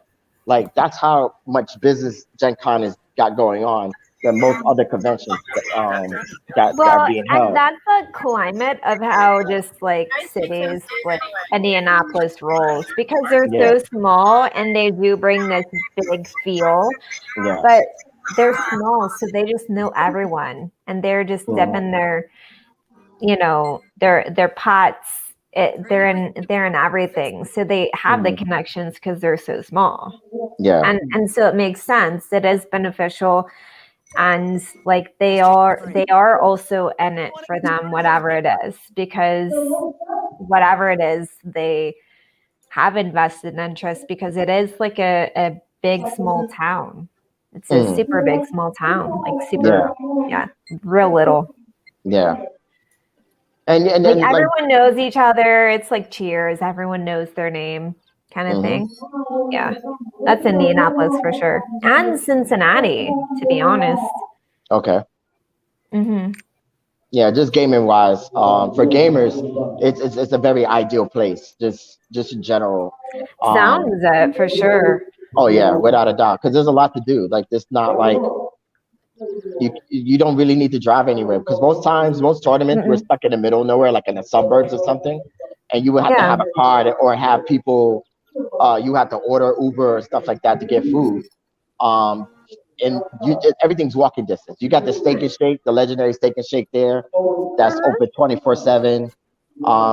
Half the time you just have to walk across the overhead bridge, like the glass overhead bridge to wherever you want to go. Like it's that simple. Yeah, because most of the hotels are connected to the pathway, which is crazy to me. Like I don't know any other city like that. That you can literally just go through your hotel, don't have to step outside, and just literally go through the tunnels and then just go right into the convention without having to worry about having to go out in the street if it's raining or snowing. It's amazing. I just when you think of like hospitality, that's what I'm aiming for. Like I try to look at areas that very accommodating for the guests and not create more of a headache for them. Especially when they're like visiting like someone new. And I think like Indianapolis can really bring that draw in. And the great thing about it too is like, it's not necessarily aiming to have a certain specific number unless, there was an issue to where people just didn't really want to participate in it. But I think that if you're able to put in a program, especially the way how Gen Con promotes and markets their event, it's so beneficial to help us to run the event because of how the way they do things and the amount of people are extremely active and paying attention to what's going on, what new events are happening, especially in the booklets, like, the pamphlets will give you a brief detail about everything that what's going on. Yeah. So I just think that it's a perfect fit because that Hoosier mentality. I grew up on that. Yeah. Yeah, it's so it makes it easy for us to run events unless they have like this high expectation, then it just makes things more difficult. But from what I got from the gentleman that I spoke over the phone, he was just like, I'm open to the idea. Let's test run this.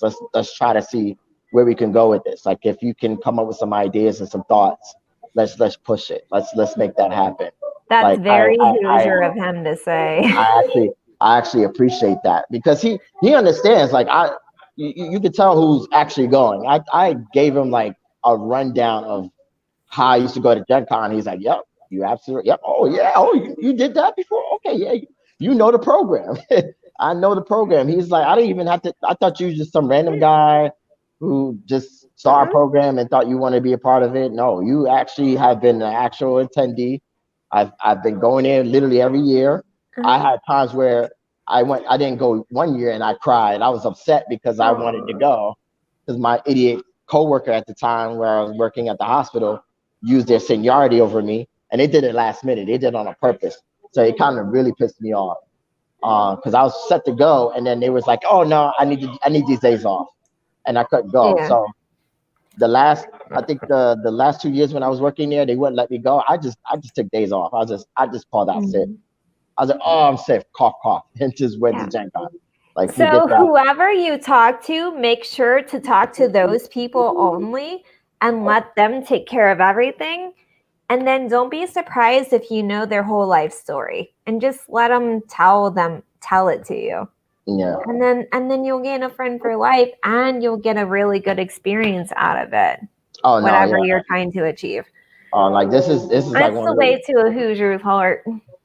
Let them just bleed all over the place and be like, let me help you. Let's be friends forever, but like from a distance. No, it's good. It's just a dream come Hoosier true. way. Yeah. It really is a dream come true. Like this is like, yeah. I can't say it's a bucket list type of thing, but it does feel like it. But it was always something that as a fan, I wanted to always be a part of. And hopefully that I get the opportunity to do that. Obviously not everything's set in stone. So anything can happen. But hopefully that they'll be interested in what I propose to them, because I just feel like if they have the ability to have access to a lot of things in space, I mean, space is nothing for them. Again, the city, I don't know their actual contract. I'm just saying, like, the way how it looks like, the city is like literally just like, hey, here, do whatever, just bring people. And then I think that's exactly what they're doing. Like they're breaking numbers every year. I think this year is going to be ridiculous because people are going to be super excited to be traveling again, going out to conventions and stuff like that. So I really do believe that for Gen Con is going to be a really big year, So I know it's hard choice. It's a very hard choice. I've been with Evo for 4 years just as an independent contractor, and growth wise, you want more, right? Like you really want more. You want to feel like you want to be a part of it. And I feel like I just won't be offered like anything higher than a higher position than I'm in now, Like I just don't see it. And to run with your favorite convention and literally do something to where it's like you could be a part of it, like I'm all for that. Like I think I really lived out my dream and of working for Evo, because Evo was definitely on my list. And I've been there for 4 years, and it's been great. I mean, I love and respect them for giving me the opportunity. Just for me, man, like I don't feel like I don't have as much time. Like I feel like I want to be able to get into the realm of being in a position to do stuff and make things happen and be happy with that. And if I could be able to have a good opportunity to do something, and see fit, like this is a dream, like literally a dream scenario situation. That's so cool. I'm all for it. I'm definitely all for it. I remember taking multiple trips to Indianapolis as a kid. Oh my gosh. Doing the overnight and everything. So it was 2 hours away. A long time for a kid. So multiple overnights. Oh, I love Indianapolis. Just remember it. It's amazing. It's so amazing. I was a part of kids choirs too, children's choirs. For multiple years. It was a huge legit thing. Children's choirs, like Allstate and all that. Oh my gosh, I remember going there. Oh, yeah, I miss Indianapolis. It's like so close yet so far. I mean, I've been to the suburbs. I have family that lives up there, but Oh, well, okay. to actually go downtown, it is a whole other experience because it's like baby Cincinnati, and Cincinnati is like a tiny little child of any other major city too. Yeah, But yeah, like you said, there's no other experience other than Indianapolis where you have that tunnel and then everything connects to each other. Like yeah. everything's connected. And then after that, you have suburbs and cornfields. And then the rest of Indiana. Like it's so fascinating. Yeah, yeah. It's amazing. It's an amazing place, and I can't wait to go back because, like, ah, man, I've been like trying to figure out when I'm gonna go back because I'm like, please, Evo, don't do it the same date. And it'd be amazing because Yeah. it would even be better too, like if Evo announced our earlier date. But I don't know. We have to see. You have to wait. I've been waiting for What's so the long. possible date? So Gen Con is always like the first week of August, if I'm not mistaken. And then Evo moved from July to August.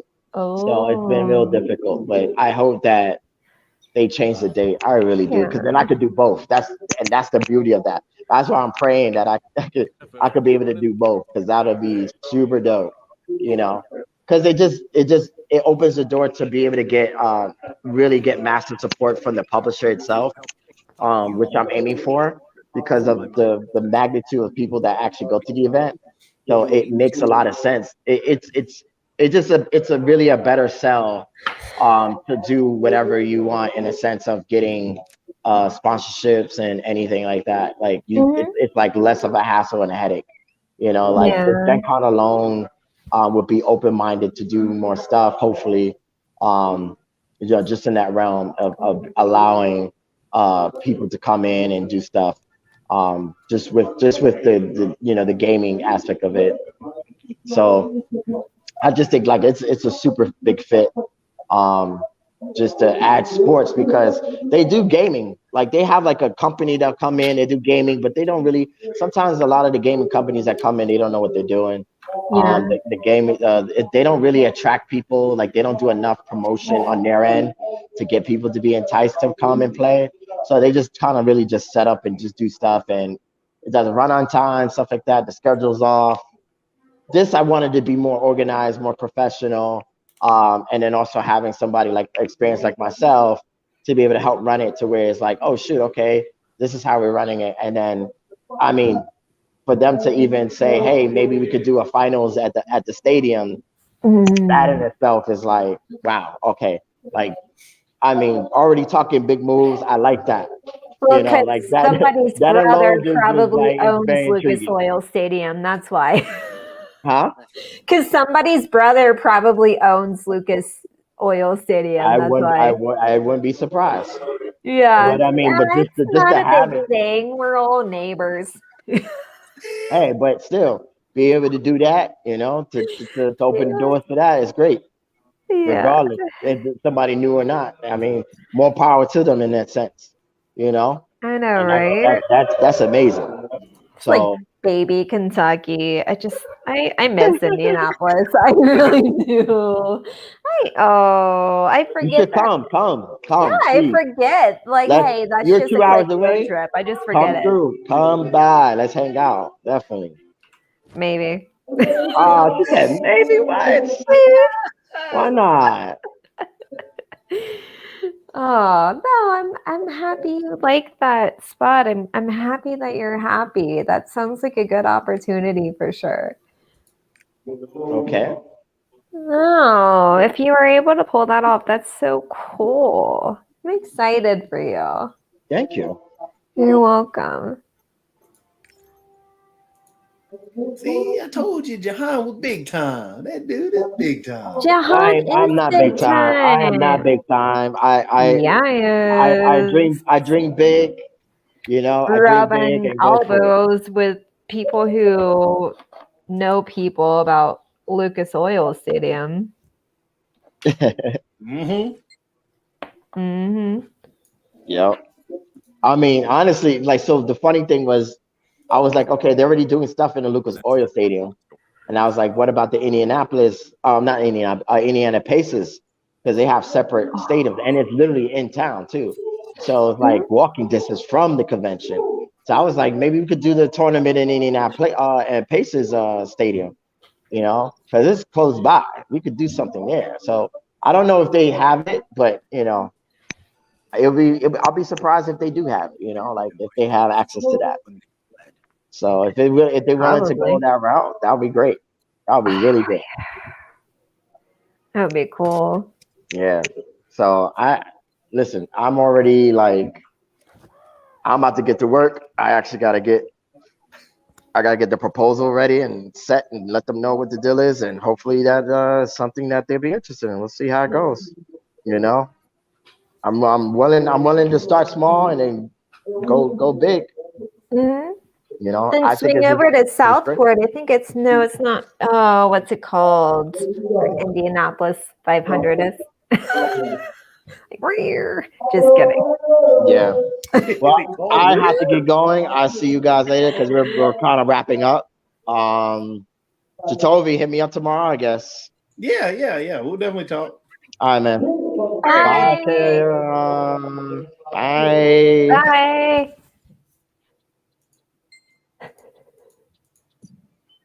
That's pretty cool.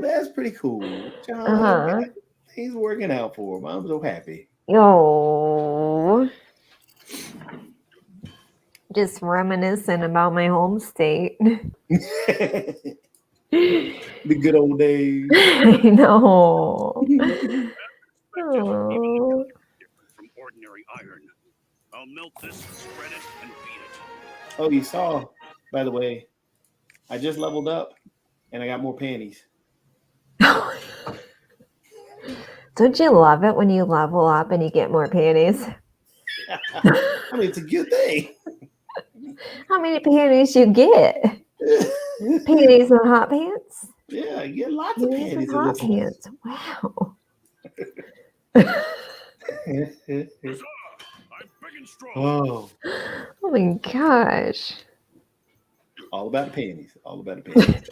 I guess. It sounds amazing, but what else? So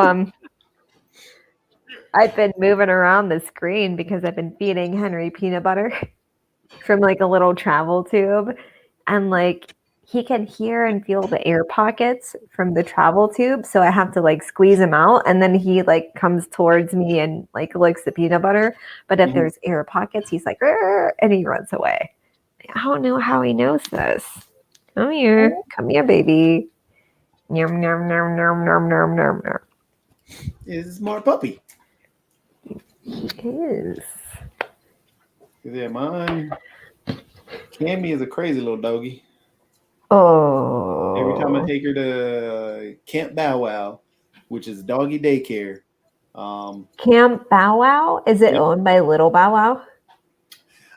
No, because it's not named Lil Bow Wow anymore. Is it owned by a Bow Wow? Nope. But yeah, it's a good. They have 6-foot fences, and Cammy always tries to jump the 6-foot fence. Of course. I mean, she's an athletic dog. That's what she likes to do, is try and jump that 6-foot fence. Well, Henry and I will go to this little park where there's little flower beds, and he is part Basenji, so he loves the grass because Basenjis are African grass dogs. So he's Basenji with a lab face and probably something else because his little forehead's adorable. I don't know what it is, but it's something. And he'll jump the wall, and it's 3 feet tall. And even by on the same block or street as where I'm at, we'll be walking, and suddenly he'll be like and jump like I don't know, like Pepe Le Pew. He just like really, and then he just walks along the wall like it really was not a big deal. Yeah. And he's like a 30-pound dog scaling 3 feet like it's no big deal. Yeah, that's like Cammy. Cammy's 60 pounds, and that's what she tries to do. She's like 60 pounds, 6 feet. I got you. And runs like a tank and moves and is as agile as a tank too. Oh, Because we were out playing one time and she nearly broke my leg because she was running around, and I jumped out in front of her while she's running around because she normally would go around me, but she just kept going straight. followed right through. Yep, hit my leg. There Nearly. you go. My ACL is blown now. I mean, I had a bruise on my leg for about a good 2-3 months. Little knot and a bruise. Oh yeah. Bend your knees always. Oh, that dog. Oh yeah. She's a funny little dog, though. Yeah, Henry does the Basenji 500. He'll just suddenly do racetracks like Really? around enclosed spaces. He'll be so happy and he'll wave his little tail and he's like toot toot toot toot toot. And then all of a sudden he gets this look in his eye like he's on crack. And he starts running. Like, and just for fun by himself. He doesn't need anyone else. Hey, this is his world. We're just living in it. Yep, that's all it is. Oh my gosh. Speedway, that's what it's called. There's a little area in Indianapolis later. Speedway. No, it is. It's a little place called Speedway. There's even an elementary school called Speedway Elementary. Really? And it's where I was about to say where the Basenji 500 is. But where the ND 500 is. Okay. And yeah. But there is a Southport, and it's where like my aunt and uncle used to live. Okay. I'm Just curious. what? So when was the last time you were there then, though? I don't know, a few years ago. It's been a minute. Are you gonna drop back by anytime soon, or just? No, I mean I have cousin and her husband and little baby Amelia, but well, she's 4. She's not a baby anymore. Mhm. But I don't know. I just first, oddly enough, if I see them anywhere but Indianapolis. I don't go up there. Yeah, I see them in Louisville. Okay. Hey, Just or I walking up see on them in three. North Carolina. If I want to see them, I'll go see them at my cousin's wedding in North Carolina. 10 hours away or whatever hours away versus 2. Me a gift? I know. See, we I don't know I have- confused Jahan with my reminiscing, but yeah. Well, I mean, he goes there a lot, evidently, to Gen Con. I have never been to Gen Con. I'd love to, but I ain't got that kind of money. But yeah, he probably figured out where you were talking about. Yeah. All the different Speedway. spots. The happening spots. Henry, do you want more peanut butter? Come here. Oh my goodness. Mm-hmm. Come here. Ooh. Nom, nom, nom, nom. I do like the little voice change. What?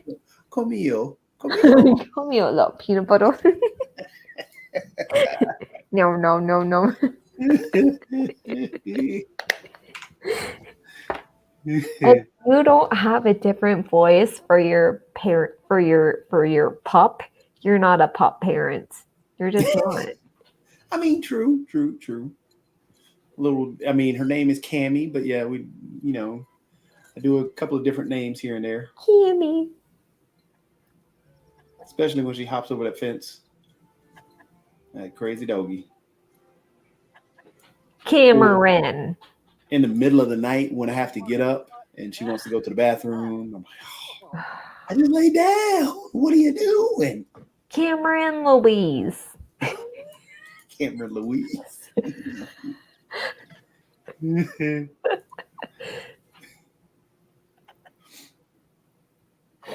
we can finally take a break.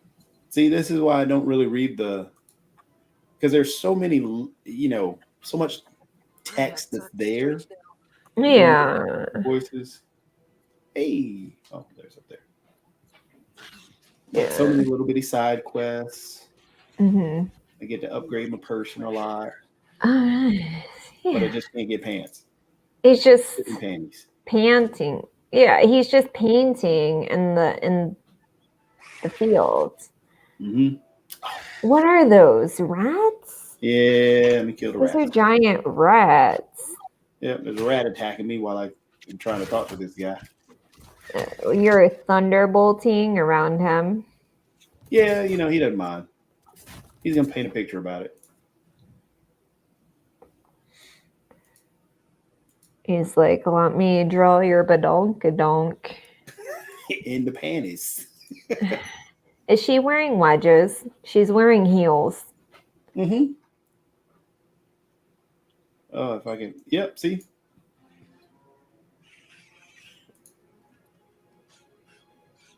See my nice little shoes right there? You want some shoes like that. Look at those. They're all muddy They're now. kind of cute. Cute.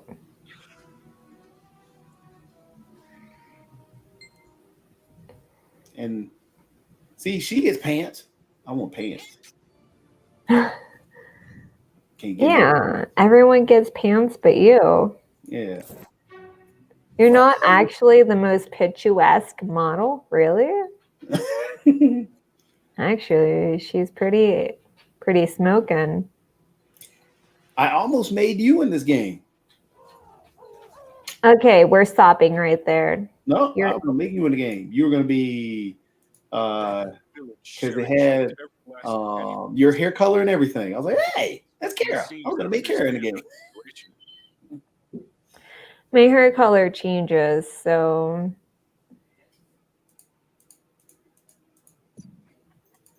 it's gonna be a short, skinny, dorky looking girl saying I like cheese. But then you were gonna somehow put me in hot pants and I wasn't gonna be about it. Well, I mean, you were gonna have pants. Assassin, and assassins have pants. I need full pants, not just the hot pants. Yeah, see. But see, I'm stuck in panties. That's where you should be stuck, Jatobi. Paybacks.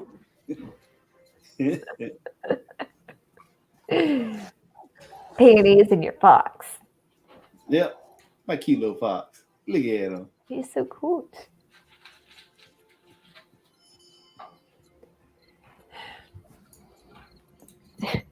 So are we doing a personal power bite or not? Oh yeah, sure. Yeah. Personal power bite. Look at there. I'm gonna play the song.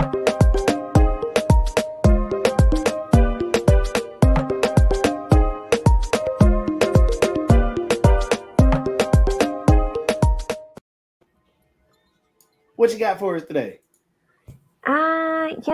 So yesterday on Deep and Roots podcast, which is available on LinkedIn, YouTube, Twitch, and Twitter, Tuesdays at 2 p.m. Eastern Standard Time, I talked about the importance of both and distinguishing between the two of self-care versus self-preservation. How society loves to glamorize self-preservation and package it as self-care, but it is important to recognize that they are different. So self-care is self-maintenance. It comes from self-love, and it comes from self-care and maintenance of your body, your mind, your soul. So they're just everyday habits that you establish. You notice that a pair of pants need mending. You mend it, or you find someone to mend those, right? It's cleaning up around where you have made a mess. It is journaling your thoughts. It is calling your loved one every day to tell them, hey, I love you, or I care about you, or something, right? It's those little things that really make you and really fuel your soul and fill up your cup, so that when you go about your day, you have something to give. Now, self-preservation comes from when your cup is running on empty or it's depleting. And there are a lot of times when that happens, and sometimes there are moments during the day or during the week or during the month that that's going to happen. For women, it's a lot of times during your menstrual cycle, right? So for me personally, I know that I'm going to schedule extra time to sleep and eat snacks during that time. And maybe schedule extra time to cry and do whatever, because that is something that I need to do to preserve myself, because that exerts a little bit more extra than what I'm used to. And for anyone, for when you know that you have a big event coming up, you know that you're going to have to exert that energy. And then also to devote time to restore that energy. So that's where self-preservation comes from. Self-care doesn't need to be bubble baths and champagne and strawberries and pedicures. But if it makes you happy, then do it. Fucking do it. And self-care can also be daily yoga. It can also be journaling. It can also be daily solo dance parties. It can be, just cooking your favorite meal that you just know is going to nourish you every day. Self-preservation, when you need it, it can also be bubble baths, and it can also be, champagne and strawberries. But notice your self-preservation of what you're doing when you are trying to restore what you've depleted. Because oftentimes, when we deplete ourselves, we do things such as overgiving, overextending our time, maybe partying too much. If you drink too much the night before, you might overload yourself on water, eat all the foods, sleep extra long, right? And really, like, neither are bad. It's just notice which one you're doing the most. Are you preserving yourself the most? Or are you establishing those habits that really keep your cup full? And know that you're going to do both of them, but strive for keeping your cup full, and notice that it goes empty a little bit, and you're always going to keep it full and replenish it. And when you recognize that you deplete your cup often, pinpoint what, how, and why you deplete it. And then it's up to you to decide if you want to change that behavior. The biggest thing that keeps us in preservation, though, self-preservation, is shame. So when you see it, when you feel it, confront it. Don't ignore it, because that'll keep you in self-preservation. But acknowledge that shame. Know that you deserve better when you want it, and strive for self-care, because you deserve it by default. You just have to recognize it and just go for it. So that is my personal power bite. And I hope it makes sense. It does. When it's 10:59 p.m. It does. Yeah. Now put me back in regular mode. Thank you.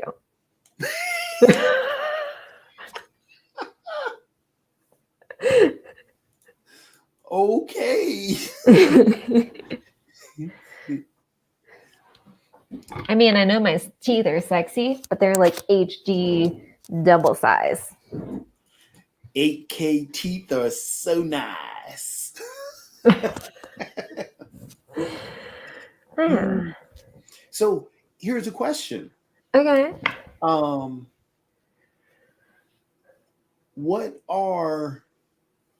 What would you recommend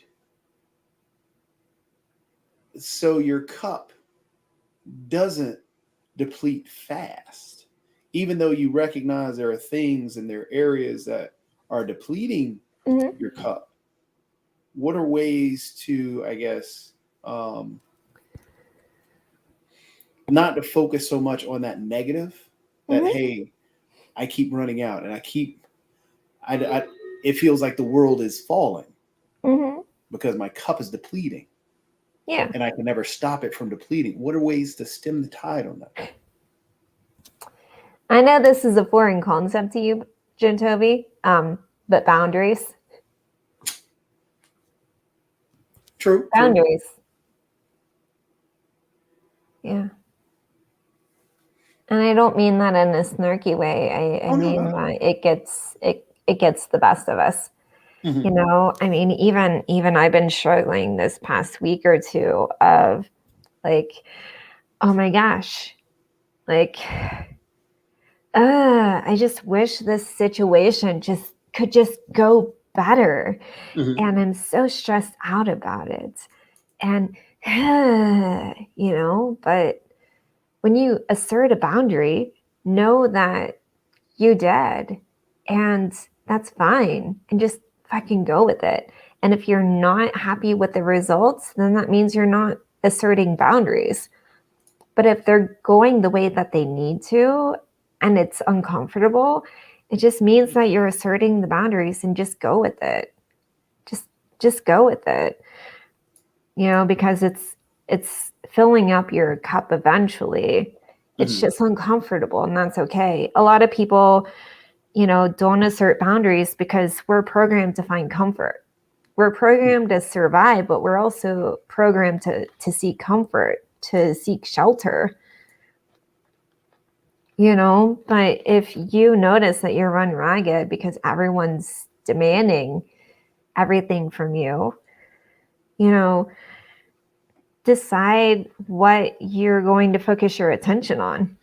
And if you are freaking out because, you know, oh, everyone demands everything from you, well, that's on you because you're letting them think that they can, that everyone is a priority.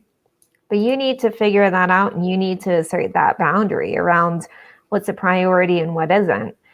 And it doesn't mean that that's negative or positive. It just means that you're setting a tone or a precedence. Okay. And everyone's emotions around that is their emotions. You can't take that on. That's not your responsibility. You know, so knowing that and also feeling the feelings around, oh my God, but this is so fucking uncomfortable. Like, that's okay. That's okay. But asserting that boundary, getting uncomfortable, feeling those feelings, and focusing on replenishing your cup, taking time so that you can be there for people. And also giving them more credit than they're due. Like, hey, I'm unable to do this right now, but let me know what I can help you with after you figured that out for yourself. You know, obviously you can't do that with kids.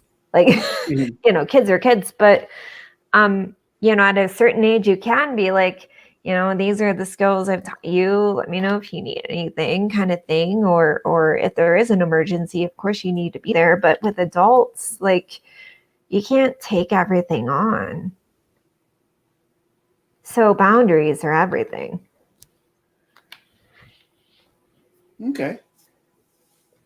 And so many people think boundaries are negative, but boundaries can be good. Now, boundaries in the form of high walls, chain link fence, barbed wire and gators with a sniper on top, that's different. Yeah. You know, and you can tell what kind of boundaries those are. But if they're like, hey, I can't do this right now, but this is what I can do. Let me know, you know, let me know when you need that or when you're able to receive that on your end, but this is what I can do. I mean, that's healthy and should be celebrated. Not this whole, I'm a parent, I can do it all, you know? But you can all the time. Why would you need to? Good point. Very good point. Mm-hmm.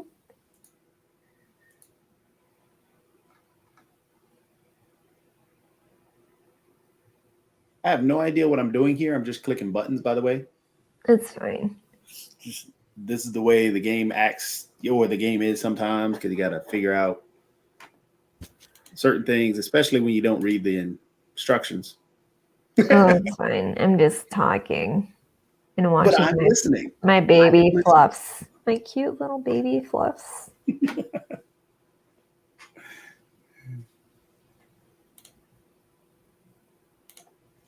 Back.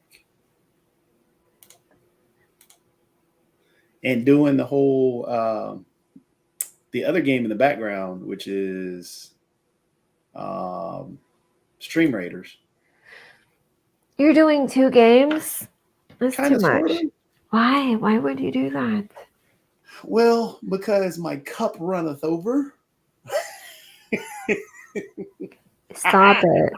Stop it. It's just annoying. Yeah, I know. I know.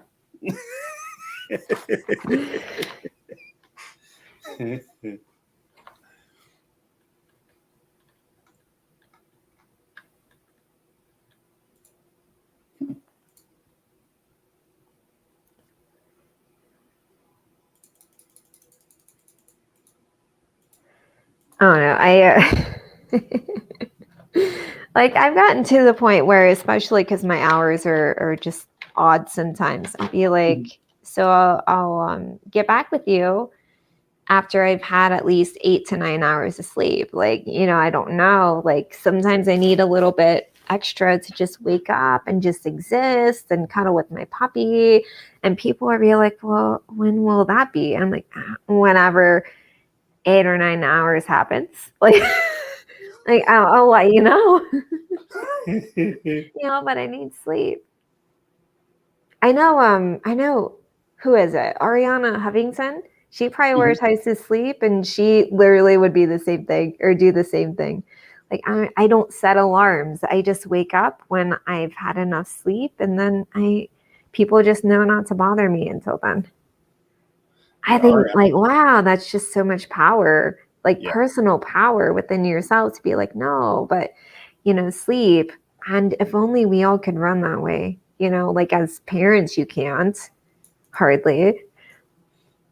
But with the outside world, though, you can do that. You can be like, no, after my kid has had 8 or 9 hours of sleep, I will get back with you. But yeah. Trying to do all this stuff all the time is the fun part. But you're not supposed That's where delegation comes in, Yeah. Delegation, sometimes people don't listen and then you get frustrated. Do you communicate clearly, though? Yes. Yeah. Or at least I try. Try is the operative word. Yeah. Sometimes when most times now, when there's a miscommunication between someone, especially via text, I'll be like, well, I fucking said that. And then I'll go back and I'll be like, oh, no. My programming said this is how I communicate what I want to say. But I didn't actually say that. But that's what we all do. That's what we all fucking do. So when I actually am direct, it scares the shit out of people. Why? And you're like, "Ugh. Well, I thought you meant this. And I said, but these words say this.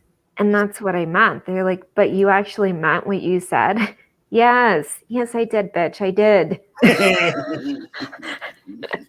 And I mean bitch in a wonderful way, okay? I In a am lighthearted, one of those loving people who I'm a woman and I say that endearingly. Is that a good habit? Probably not, but I'm gonna use that word.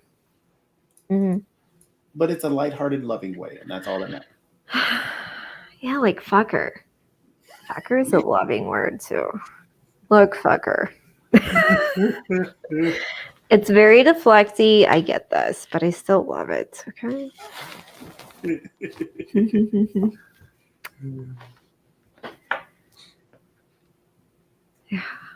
Trying to figure out what I'm trying to build here.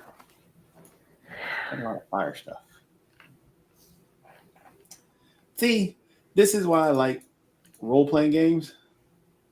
I Magic. bet you do. Yeah. All the time. Let me go put on my panties. But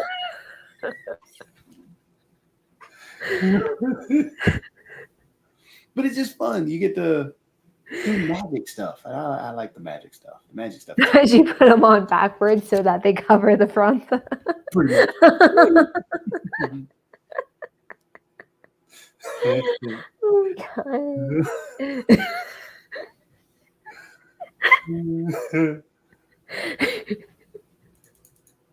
Like about tongue? No, it's just backwards. Yeah, that's just the way I do.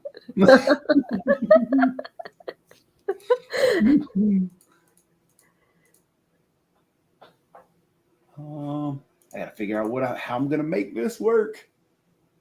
I don't know what to do.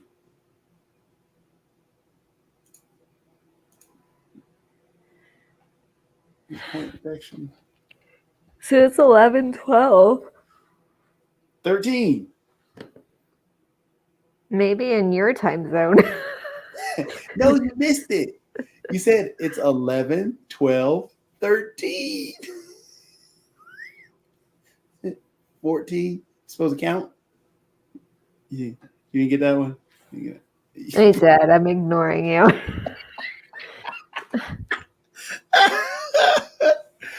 I felt you throw something at me through the camera. I really felt it that time.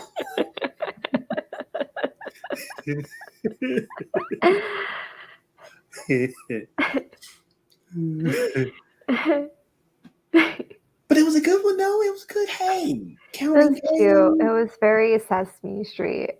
But the counts?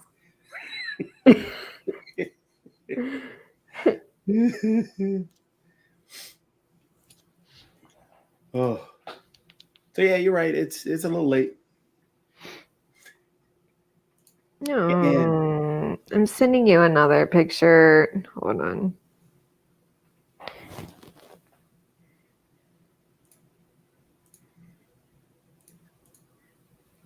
Looks like a sweet little pumpkin. Just stuck in that little donut. Oh, he's so cute. Yeah. Stuck in there. Mine puts herself to sleep and just knocked out and laying on the bed. Oh, really? So she sleeps on your bed too? Yep. That dog is like a little person. When she sits up on the couch, she sits on the couch, leans over. It's hilarious. I need to send you a picture of her. I'm gonna do that tomorrow. Yeah, I definitely need to see a picture of her. Because she is funny. Before Henry was fixed, he would just put his balls on everyone. Hey,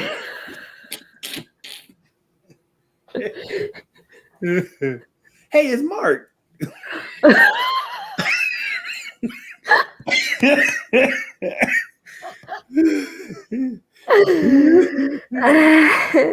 I can't.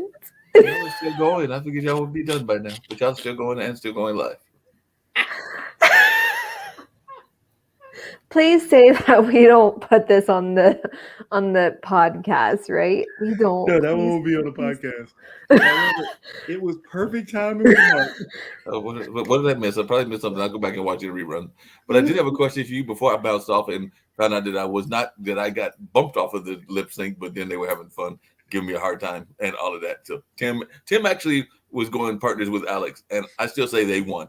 They'll tell you that Nancy and Brian won, but I think Tim and Alex won. But they also found an episode of a lip sync with Big Bird.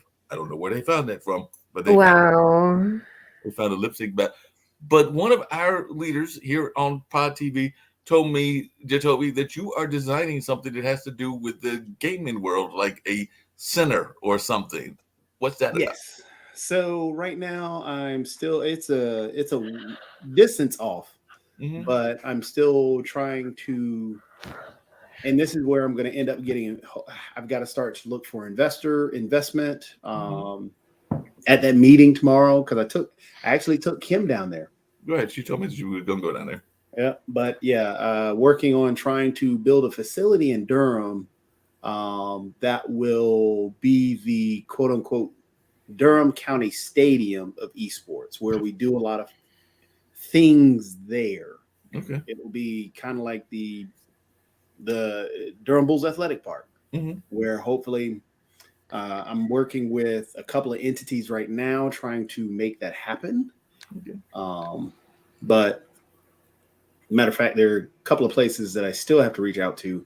But right now I'm having meetings with some local leaders and trying to, get that facility all built and put together. So Durham will have an esports facility where kids can go and, hey, we're going to go to a STEAM program or a STEAM camp around game development or game artistry at this facility. Or we'll go to, hey, we've got a partnership with this facility, and people can utilize it as a study lab in a sense, because we've got a project, and we've got this community build project that we have to do. So there's a lot of stuff in the works around this facility. I just got to get it off the ground. Cool. You think in downtown?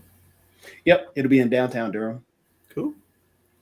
That sounds real fun and everything. I'm looking forward to it. Then again, I'm also looking forward to finally getting to a Hurricanes game, but I guess I've only got a few unless I go to a playoff game, and they're more expensive. But I said that last year, and I didn't make it there. But I know this announcer guy that does announcements for him. Maybe he can hook me up. I don't know. He's something wrong with him. Something wrong with him?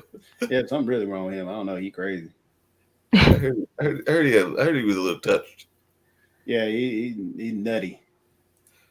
Nutty as he can be and everything. Speaking of nutty, when I was here before, and we all talking about that Indianapolis space, one of the things that I saw in Indianapolis was a scavenge hunt, and apparently the scavenge hunt is a zombie scavenge hunt in downtown Indianapolis. That could be interesting. Interesting. Definitely interesting. Zombie scavenger hunt. It was a zombie scavenger hunt. Zombies. Yeah, I don't know. I mean, people will be down here in Cincinnati with their onesies on. Like, they're going to Walmart, but they're going to bars instead. Just, I don't know, all these weird events. It's like SantaCon. Ooh, SantaCon. Wait a minute. What is SantaCon? A bunch of Santa Clauses? Yeah, a bunch of people in their Christmas gear. Yeah. It was cute because they go through all these, they go to all these bars and stuff afterwards and all these restaurants, and they just bust in. There's like 50 of these crazy drunk Christmas people barging into places all at once, demanding beer right away. And,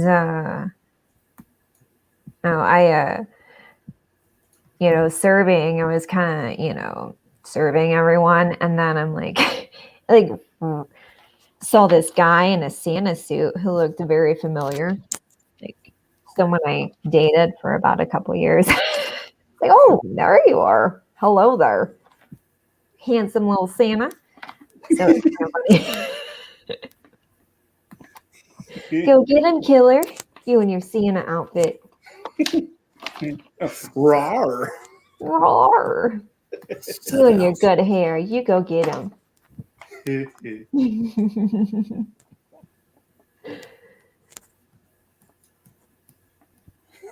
As long as Santa doesn't go around putting his balls. You know what? That's Henry.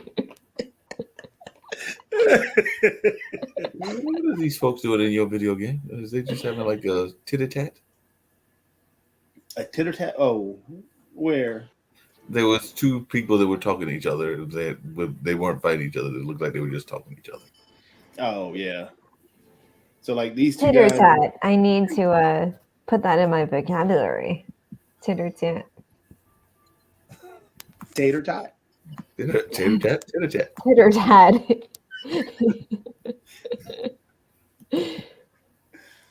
The guy looks drunk.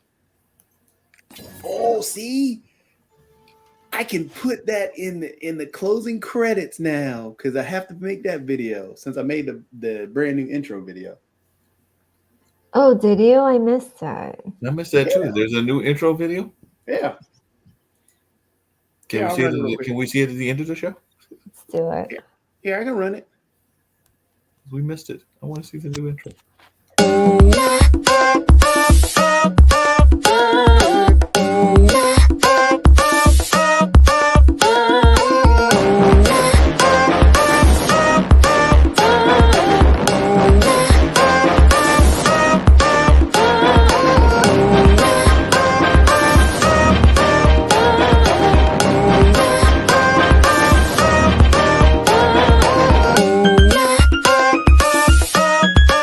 And I'm following you right away because this was so much fun. You guys are awesome.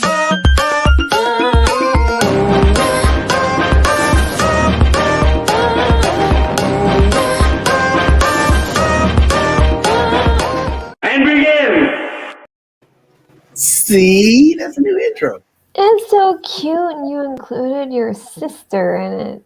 Oh. Yeah, the sister was included. She was included in the last one too. But I guess that answered the question that you asked in a meeting that we had earlier, because he does have Tim in there. So I guess Tim is officially a part of the team. Oh yeah, that's so awesome. Yeah, All of our yeah. followers are now co-hosts of the Gamers Den. Hey. Are you all a follower? family. Be our co-host. I love it. Oh, that's so adorable. And see, now I got to make a closing video. So I did already make the song for it. And I found, well, I've got to edit the. How'd you get those voices? Did you get your kids to like make No. noises and then you just Like all the music is from, me doing the stuff on the iPad through GarageBand. Through GarageBand. Yeah. was that So your they had voice? sample loops for different voices. They have different vocal loops. And so I've taken those sample loops and threw them in there. Cool. Yeah, all that music I try and work on. Is Watch fun. out, the dream. Watch out. Yeah, hey, I'm on the way, baby. Was it OBS or which program did you use to make the video? The video, well, I found, which I could have done on 3D Studio Max, but I didn't have time to do it. But I just found a video. I had taken one of the videos that were out there, one of the royalty-free videos that are out there. Then I used Premiere to edit it some. Right. I could have used I should go back and do After Effects to it. But yeah, I mean, just edit the video some, throw in the actual movement of the triangle down at the bottom, and then yeah. Cool. I liked it. Nice. Very nice. See, trying to be big time like you guys one of these days. You I'm are the surprised big time. you haven't used my my snippet yet of that song I sent you. Oh well, I thought about it. I really thought about it. It sounds scary, whatever it is. Oh, I sent him a voice message one time. It's just a voice message, text Gotcha. or whatever, and Yeah, it was a play on a Rihanna song, Mm-hmm. and they just Yeah. wang it. Yeah. I wong it, You won it. wong it. You won it.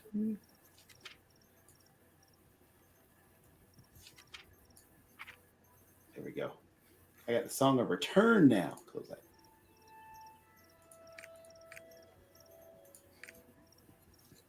Now I just got to figure out what I'm doing. Where am I going? So when Look at are that, we we made it to- ending this show? Are we I don't ending know. the show? We were just rambling. Is it the show that never ends? Pretty much. We're practicing for that 3-hour show. Yeah. The 3-hour show is part of Tim's thing. Separate. I think Mark is going to win Man of the Year, though. No. You are the man of the year. I thought Jacoby was the man of the year. No, I'm just a random dude. It's a random dude. Just a random dude. Mark, you're the Man of the Year. No. That's a song. I do think, though, Jacoby needs to step in and take the job for our departing city council person. I think that you need to take Charlie's job. Who? You. Who's departing? Charlie Reese. Oh, really? He said that it's actually he said that he's departing for family reasons because he said that his wife, because they own a company, and I think that I'm not sure, whatever.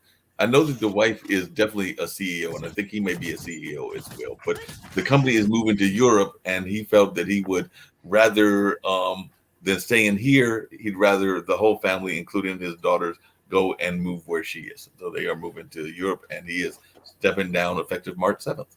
Oh, I didn't know that. It was in the news yesterday. Huh.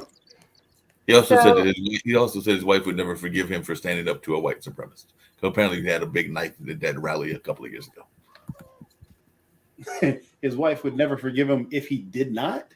For standing up, because the guy had a weapon and all of that, and he just kind of like, because Charlie is not exactly a tall guy, he's kind of medium height to small.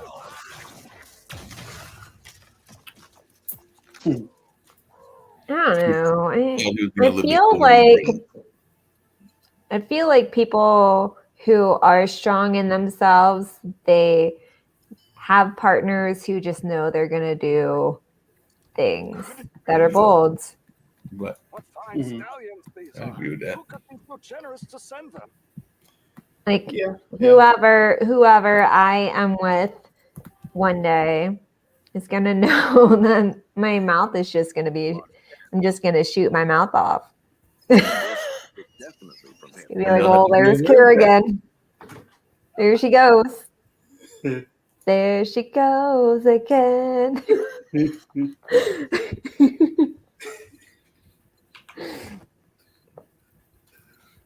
That, or they might have a little bulletin board up on the kitchen table or somewhere saying, "Yep, on that day she did it. On that day she did it." They may keep track. Mm-hmm. Or be like, so what time was this? This is a daily occurrence. Yeah. Yeah. You're gonna have to have like a swear jar. Have a what? Look, we're rich. We went on vacation. Yeah.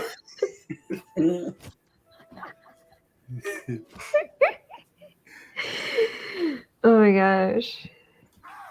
What is Big Bird? We went to that fancy hotel in Indianapolis with a bridge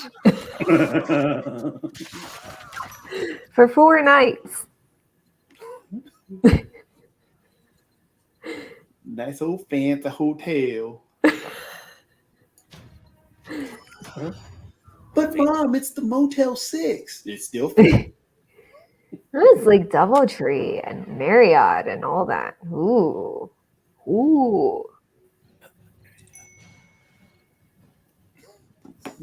Henry. So man of the year. Man of the year.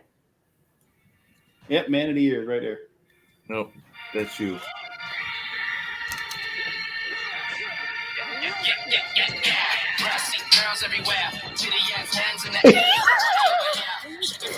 That kind of man of the year. That's just Schoolboy Q man of the year.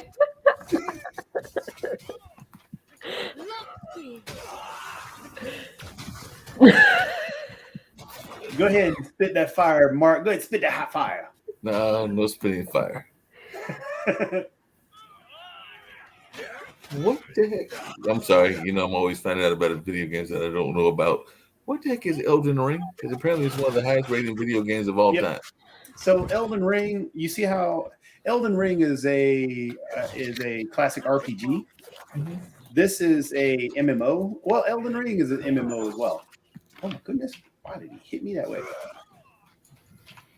But yes, Elden Ring is another super RPG that just recently released. Yeah, that's what they said. It looks phenomenal. It really does. Mm.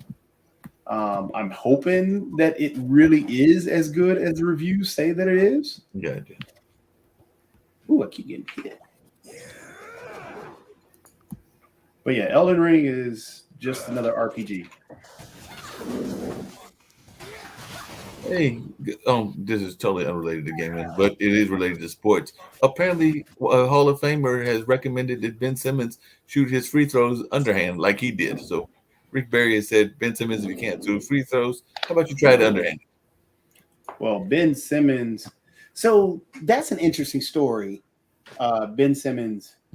And honestly, Kara, it fits in your wheelhouse. Because the whole story with Ben Simmons is that he's a very good basketball player. He doesn't shoot the ball because he's afraid to shoot, especially threes. I mean, he'll shoot a 2-pointer, but yeah, he's not that great at it. But he's just How are you in the NBA if you're afraid to shoot the ball? he is that athletic. Wow. I mean, he's a supremely talented, supremely gifted kid. But so last year, not last year, year before. It was last year. It was last year. It was last year. Yeah, last year in the semifinals, I think it was. Yeah, it was the semis because they were playing Atlanta. Mm-hmm. So he got afraid. Well, he was going in and he didn't want to take a shot. He actually passed it when he could have actually gone in for a dunk. Mm-hmm. He doesn't like shooting free throws because he's afraid he's going to miss them, or that's what people are assuming, that he's afraid that he's going to miss them because he doesn't, demand the ball at those points in time where he could be fouled and sent to the free throw line. So last year, what ended up happening is he and his teammate, well, his other supremely talented teammate, got into it over that whole situation. And Ben Simmons, throughout the offseason, they attributed it to him needing a sports psychiatrist. They were saying he also was having he said that he was having bouts with depression, and everybody kept piling on him. And he actually gave his first interview since last year happened a few weeks ago, and people are trying to figure out, because the interview happened after him getting traded. Mm-hmm. And he talked about how he was happier being outside of there or onto his new team. It was going to be a whole new start for him. And he was smiling, and people tried to attack him saying, well, you can't be depressed the way that you were, saying that you were depressed and smiling and laughing at the interview. And people are saying that it felt to them that he was just trying to get out of Philadelphia, when he was saying that, he was having bouts of depression and trying to get over it. My whole thing is, just respect him. And if he says he was having problems with that, listen to him on that, because why does he have to lie? Yeah. So that's in your wheelhouse, basically, about mental health. Okay, so two women who have been in the spotlight relatively actually former pageant winners, Miss Americas, USA's. In the last couple weeks alone, two pageant women in the spotlight have, seemingly they have it all together, and they have jumped out of windows to their deaths because they can't deal with things, okay? And I'm not saying that to make light of it, but we have had people who have and people of color, okay, who have died because they look like they're functioning and they aren't. So I think people need to shut the fuck up. And they need to listen. Yeah, I hear you definitely, but they need to listen. But the other thing is that, and I think we've talked about it on this show before, and actually I just had a guest not that long ago talk about it. There is still some stigma around therapy in certain communities as well. And that's something we also got to deal with as well, because there are a lot of folks that probably need to have the therapy and will refuse to get it because of the stigmas that society and others have placed on it. Yeah, and firsthand, I know that you can have depression and still be able to smile, still be able to laugh, but that doesn't mean that your depression is cured or non-existent or isn't there. It just means that you have a mild reprieve. Right. And there is this undertone, this underbelly that will not leave. And there are certain instances that bring it on to the point where you can't rid it. You can't make it go away.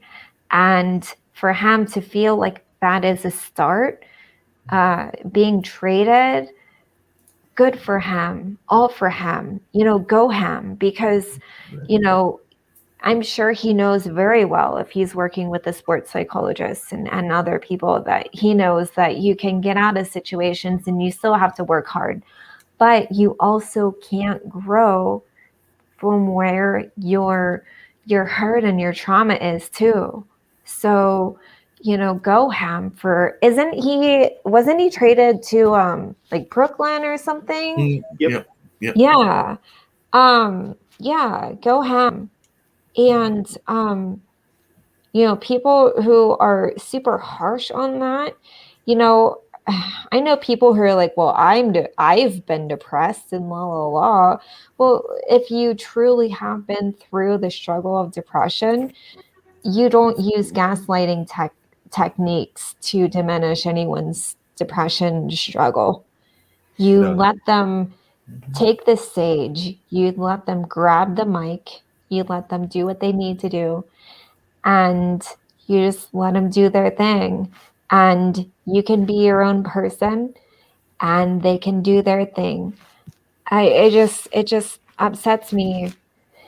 It's just so sad that, there is that stigma. Depression is more than just being sad. It is, unfortunately, a way of life that is treatable, can be managed,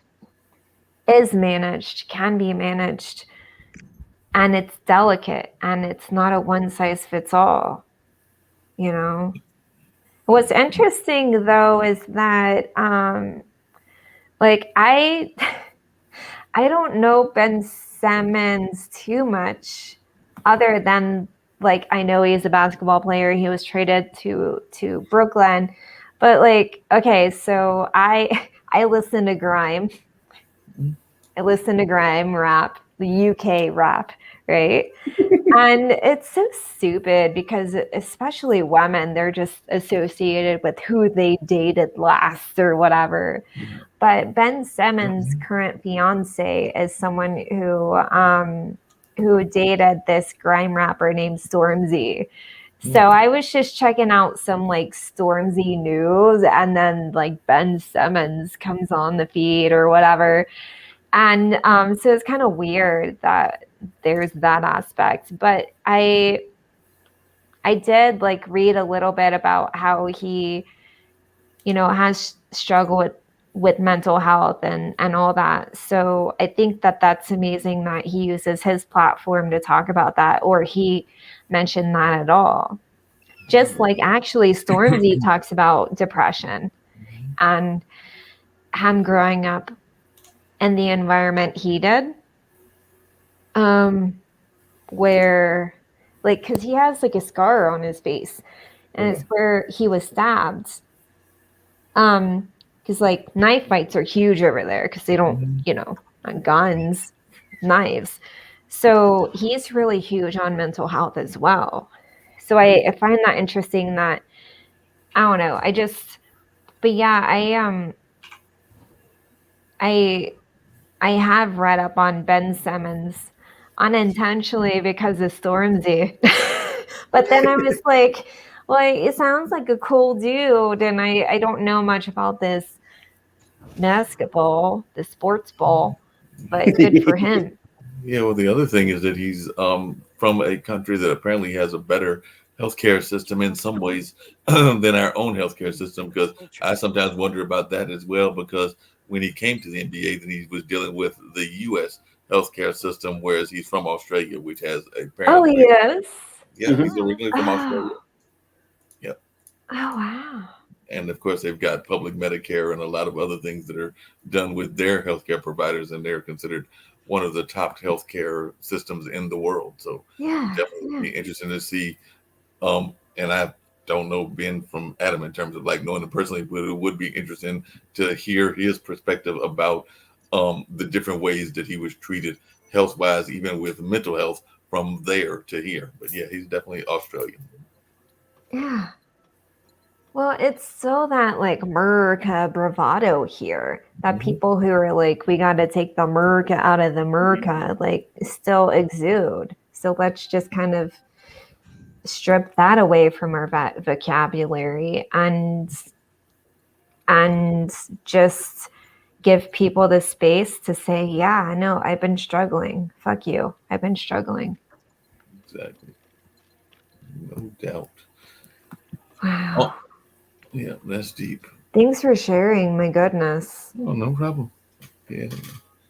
Real I know I just kind of take the mic and run with it. No, But I just good. And that's something that you're passionate about, and rightfully so. I was hoping you would take the mic and run with it. Yeah. No, but seriously, we've lost so many people like already who are even prominent. Yeah. Prominent. That's not including just, everyday people. Like prominent who have died from suicide. And it's not even March. Yeah, because you're talking about that Miss USA, Chesley Chris was her name. And another one who fell out of a third floor story building. She succumbed to her injuries. I'm so sorry. My mind is blank right now, and I want to know her name. I want to remember her name, but yeah, She was actually from here in North Carolina. Chesley was, because she was the Yes. memorial service yesterday was in Charlotte. Yeah. She's remembered as unapologetically herself. Yeah. That was just January 30th of this year, so just a couple of weeks ago. Yeah. I mean, even Regina King's son, he was a DJ, and he was this person that everyone just knew was just this happy dude, this sweet guy.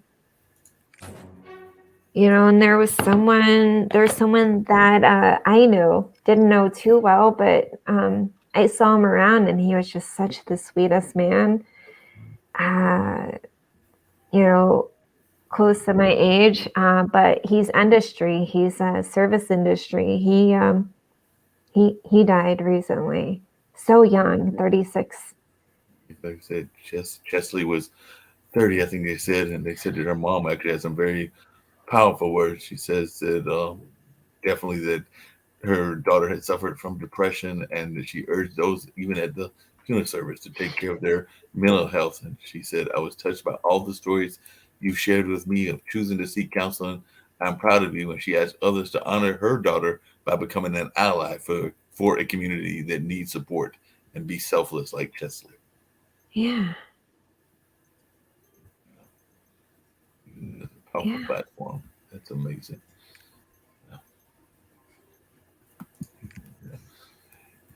Hey, Jacoby, on another lighter note, just getting off just for a second and everything, but there's something else that I saw in the video games, and I think we talked about this as well before, but it looks like there's going to be video games in our cars because apparently Tesla is trying to put them in, and they've been actually building them in Seattle, in Austin. So they're creating a whole video game platform called the Tesla Arcade, which means that you'll have it inside the vehicle. I guess because these are going to be self-driving vehicles. Because I hope you're not trying to drive and to play the video game at the same time. But Elon is at it again. He says that he's definitely looking forward to it. So.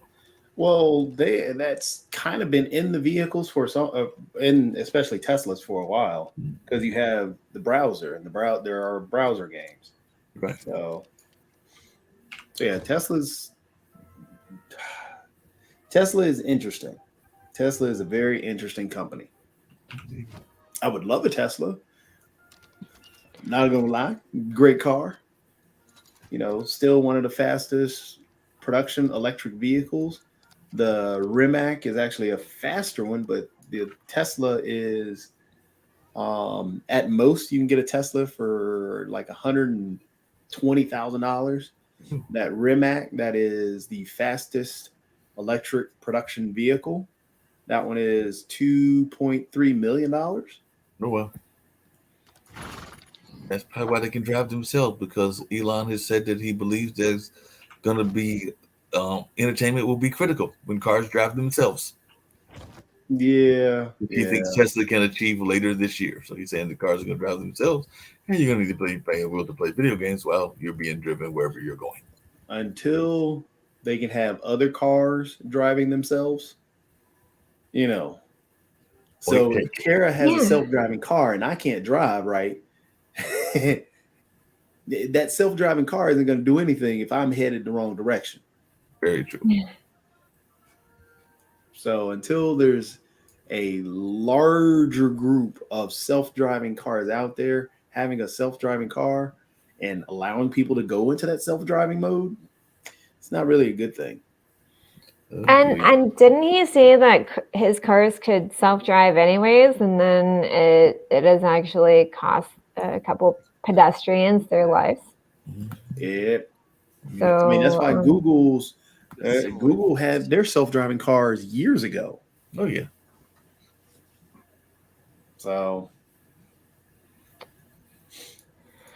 yeah, it's until everybody else has a self-driving car, having one by yourself, not really that great. Yeah, not that great. I'll tell you what else isn't great, and we were having this conversation with our family and everything, is you got to love with the real estate market and with gentrification and things like that, the way that these prospectors are out there. I was actually having a conversation because we have a family property not that far from the Eno, and apparently they tracked me down because they wanted to know whether the property was for sale. So I talked to Dad, and Dad talked to everybody else, and was like, no, we never put it on the market. So you gotta love these folks that are just doing a lot of prospecting because they're wanting to get some land because they know that a lot of gentrification and other things are happening, and there are some very popular places, not just here, but in other parts of the country and the world. So they're just making cold calls, and they're making some serious cold calls just out of nowhere. That's scary. Oh my gosh, that's scary. It's kind of like those guys who drive around in their pickup truck, and they're just going door to door, especially out in the country, and they're like, hey, we noticed your driveway needs blacktopped. We can just do that here right now. And what they do is they water that shit down, cost you double, and then you have to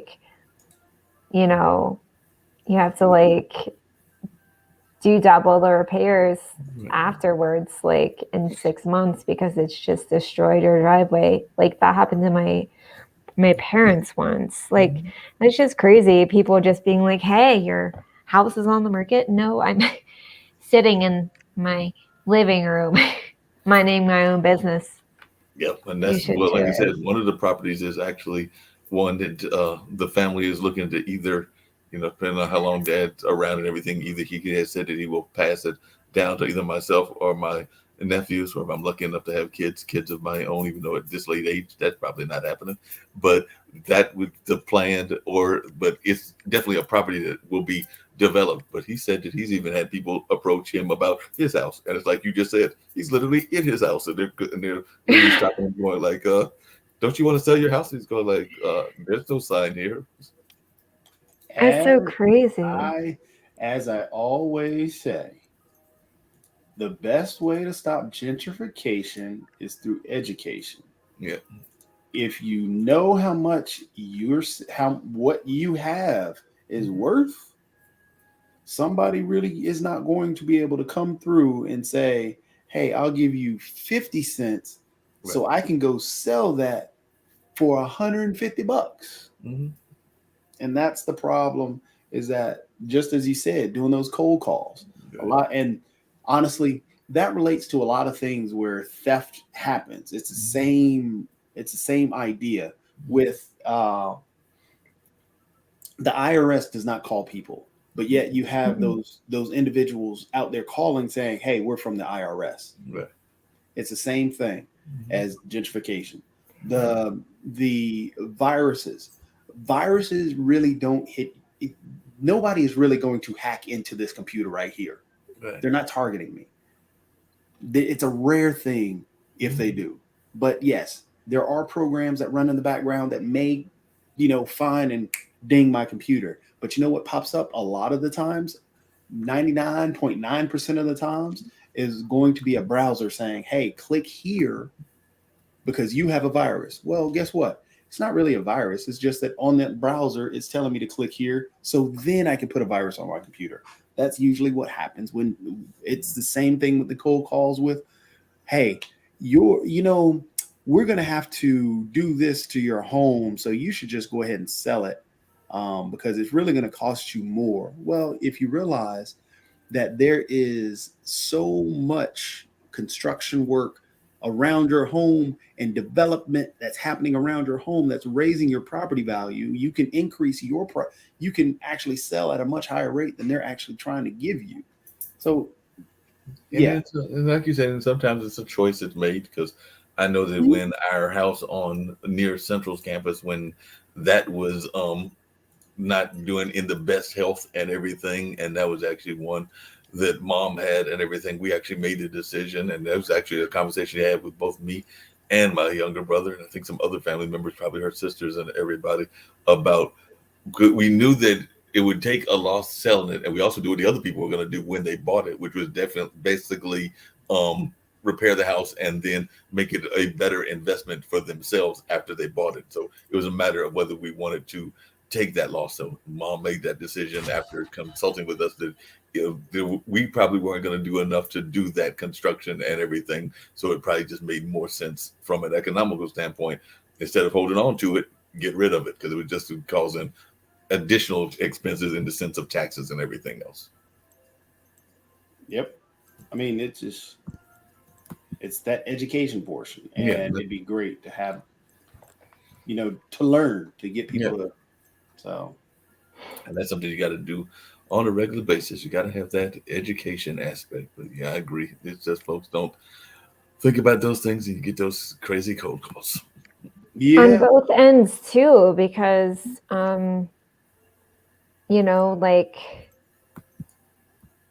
like here in Cincinnati, there was this whole like, "Oh yeah, we're going to build this whole thing, and it's gonna be, primarily affordable housing, but only after a year, and then after that, it's like studios for $1,600 a month." And so it's like not reading the fine print and then passing laws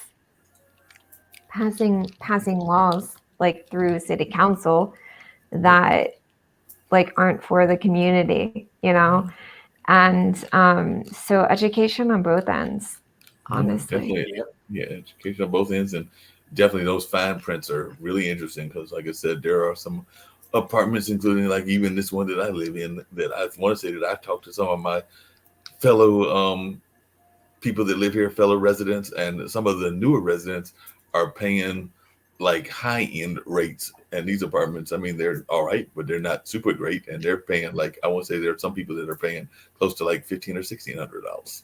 And I'm going like, wait a minute, this is not the high end apartments. Yeah, I was once in an apartment building that it was like a mandatory $100 more a month plus for cable. I'm like, but I don't want cable. Well, the cable is included with everything else that is mandatory for you to live in this apartment. I'm like, but why? I don't want cable and I will get my own internet. Well, this is how we set it up with the company. I'm like, well, Yeah. but I'm not living with the company. I'm living on your property. Right. Henry But and yeah, Rita. I didn't know that that was the case until the day I signed my lease. I'm like, oh, really? Yeah. They didn't So, tell me. Yeah.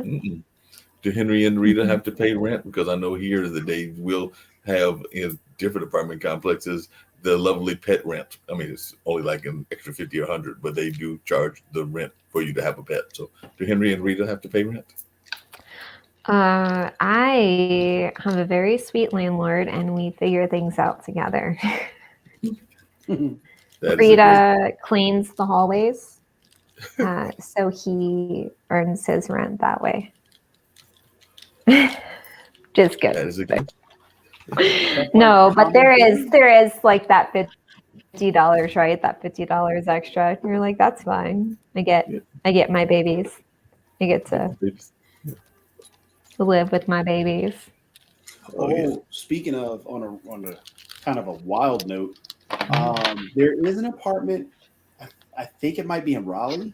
It could be in Durham, but there's an apartment complex here locally where your animal, before you one of the move-in things is you have to have your animal do a DNA test. I'm sorry, Yeah. the animal has to have a what? DNA test. So I thought To you see said. who their father is? No, because if you do not clean up after your pet, they will run a DNA test on that poop. Oh, And if it comes back as your pet, they charge you some craziness. Yes. that's You know, that would be handy in my neighborhood. But yeah, that's what there's an apartment complex down here that does that. That yes, they will do a DNA test. And if you don't clean up that poop, they will test the DNA of that poop and it's yours. Took a DNA test. Turns out it's 100% your bitch.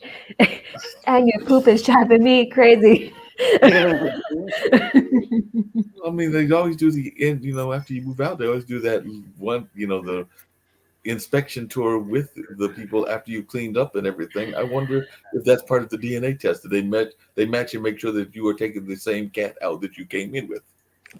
No. It's, hey.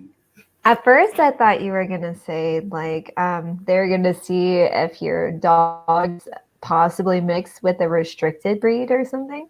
And that's another possibility. Exactly. Nope. All about the poop. All about the poop. As Henry takes the DNA test and the results just come back 100% adorable. Well, there's no doubt about that. Both of your pets are adorable. Yeah, I'm taking about 6 pictures with him on his little donut pillow. Oh, speaking of that, you know that when I had the parents did agree, they said it was okay for me to do it.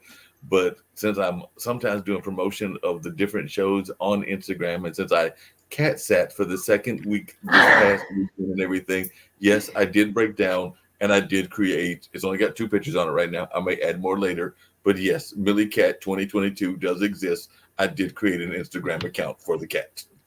With an IE, Millie Cat? Millie Cat, MILLIECAT 2022. I'm going to follow her. Please follow her. She's only got 2 pictures right now, but please follow her. I will be adding more pictures as she comes down more often, or as I go visit the young couple upstairs. You saw her in the windowsill earlier today. Oh, just so cute. Yes.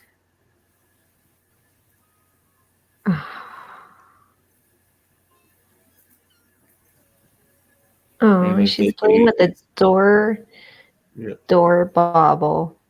Yeah. Door stopper. Door stopper. And as they put it, she is starting to gain a little bit of weight because she is eating her food regularly, like she should do.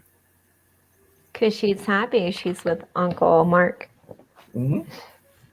Yep.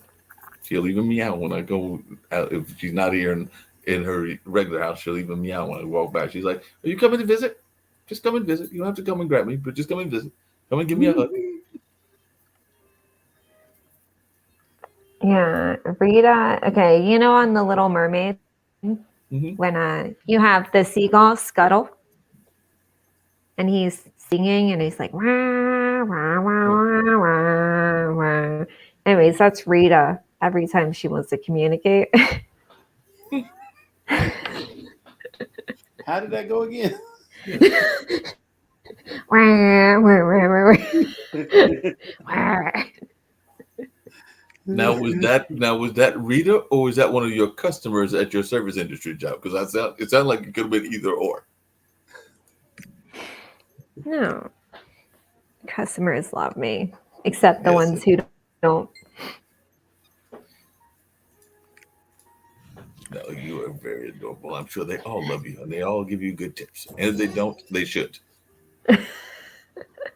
Well, and sometimes when you're in a hurry, or not in a hurry, but you're just trying to get the right information, and you have drunk people asking if, hey, on these pork belly tacos, can we sub a different meat? And like, no, otherwise they're not pork belly tacos. Like sometimes you accidentally like say it in like a very matter of fact tone, and then you just sound like a jackass. And I'm like, well, I didn't mean it that way, but I'm glad I could state the obvious for you. They want a different set of meat on a pork belly taco, making it a beef belly taco or a chicken belly taco. They turkey belly. Yeah, turkey belly. When it's turkey belly taco. It's changing its identity. No. Oh wow. Hey. Right. If you want a pork sandwich, you can't be like, well, can I put brisket on that? No, otherwise it's a brisket sandwich. Yeah. Brisket, you want the brisket? Look, Kara, I just upgraded. I got some more panties. You got what? Ooh. Really? Oh, he's in. I got some green rare panties. You got some rare panties. I'm getting the uncommon ones. The uncommon ones? Yeah, just change my outfit. I got an out. upgrade on panties. You just put those extra special panties on. Yep. Are you going on a date? Must be. Because Of course. I noticed it when you ran by something. There was like a whole glow thing going on. It's those panties. Mm-hmm. Got to be, because there was a You whole got glow some thing. new shoes too. Yeah, look at there. New panties and new shoes. That's how you do it. Yeah, I'm going out on the town. Look at there. Going out of the town, ready? I mean, everyone needs new panties and new shoes. Your fox companion agrees. Apparently, there was a little fox that was hanging out with you. Yeah, that's my little fox. I see that. They named him Mario. Mario. I don't know why. Who knows? I got the box. I'm Foxy.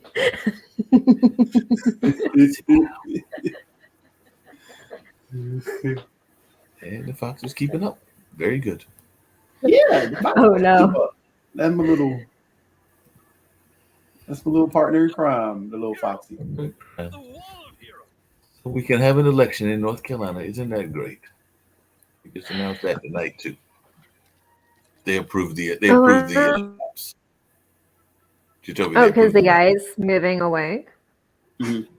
No, that the gentrification maps, because North Carolina had said that they didn't like the past maps, so they had to redraw them. So they redrew them, and now they are both, despite objections from both parties, they're official, and the elections can now start. There was a time frame that we didn't even know whether we were going to have elections this year.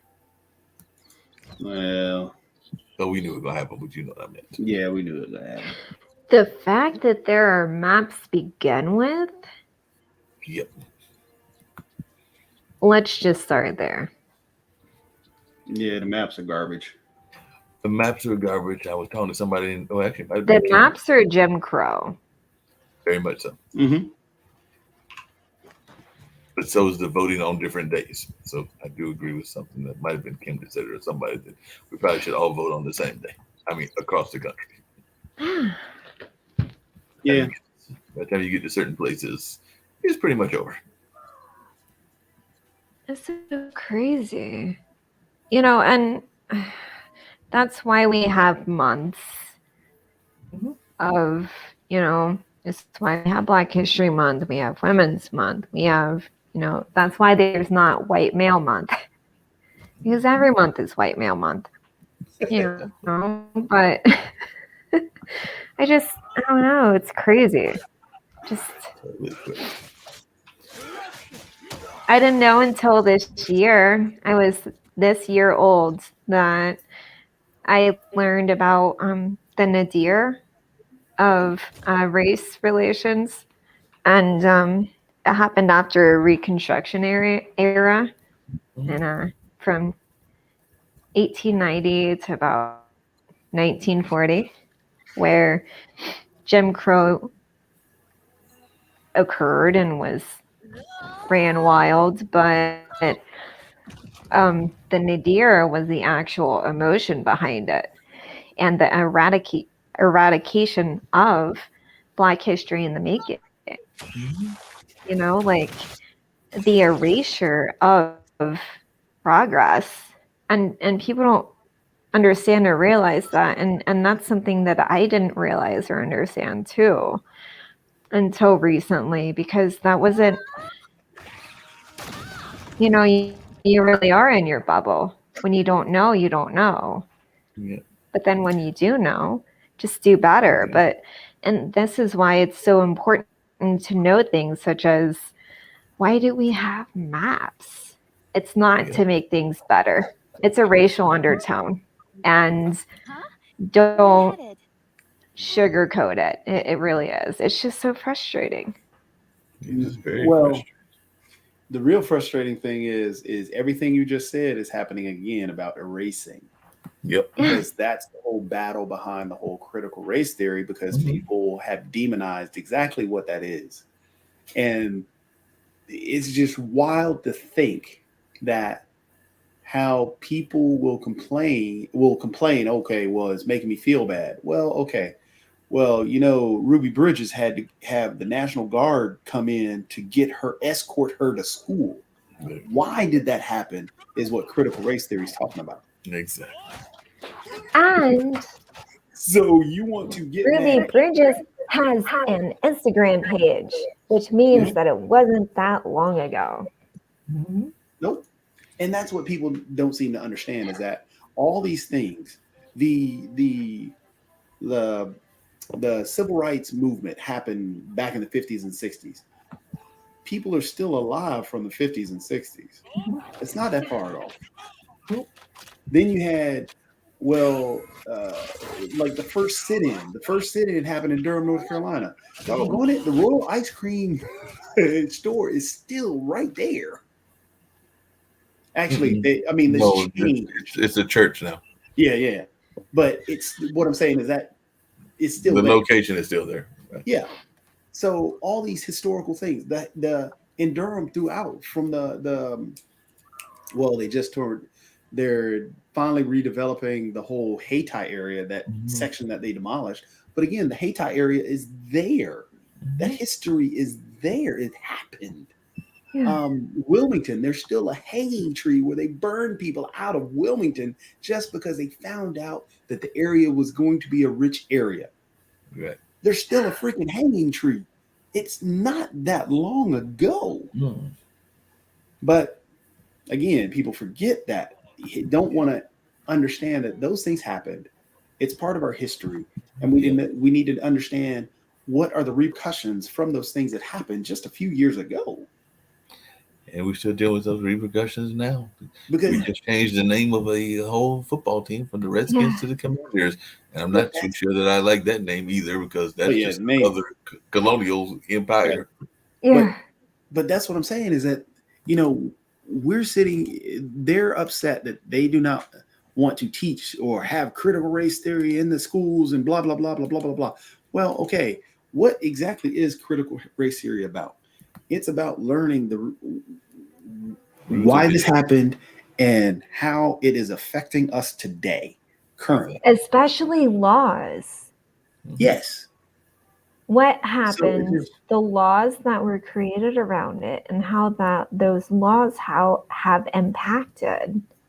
Mm-hmm. And it's just that's the part that frustrates me, is that, okay, you want to deny learning history. That is your whole point. You were wanting to block the learning of history because you feel uncomfortable about that history.